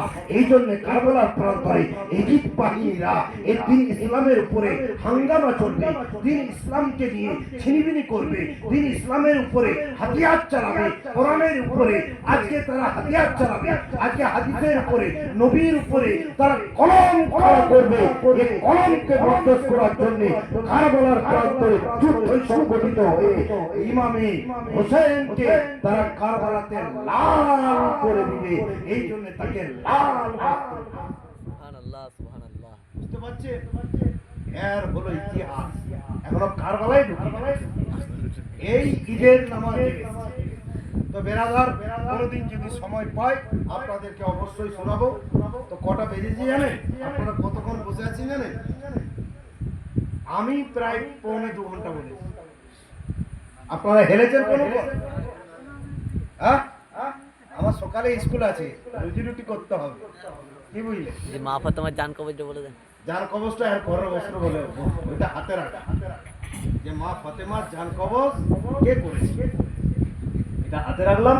আর কারবালার ঘটনা এই ঈদের বস্ত্র লাল সবুজের মধ্যে রাখলাম। তারপর থেকে এর পরের বস্ত্রে বলবো, যেহেতু 12:30 মনে অনেক রাত, এখানে আমি ধারণা করিনি যে 12:30 পর্যন্ত প্রোগ্রামটা চলবে। কিন্তু আপনারা আমার সাথ দিয়েছিলেন, আমাকেও ভালো লাগলো যে আমি কতক্ষণ বলে দিলাম, কি বলে দিলাম। আল্লাহু আলাম বিসওয়াব, আল্লাহ বেশি জানেন। বলাও ভাষার মাধ্যমে যদি কোনো ছোট বড় কথা হোসেনের নামে, নবীদের নামে, আউলিয়াদের নামে, পীরদের নামে হয়ে থাকে, আল্লাহ যেন আমাদের সবাইকে ক্ষমা করেন। আমরা যেন আল্লাহর কাছে সব সময় তওবা করতে পারি আর আল্লাহ যেন আমাদেরকে সবকে সঠিক পথে পরিচালিত করে, আমাদের পীর ও মুর্শিদের নকশ কদমে যেন চলতে পারি, এই প্রার্থনা রেখে আমার তাৎক্ষণিক ছোট্টতম বক্তব্য এখানে ইতি করলাম। বলা ও ভাষার মাধ্যমে ত্রুটি বিচ্যুতি আপনাদের কাছে মার্জনীয়। ওয়া মা আলাইনা ইল্লাল বালাগ। আসসালামু আলাইকুম, বিসমিল্লাহির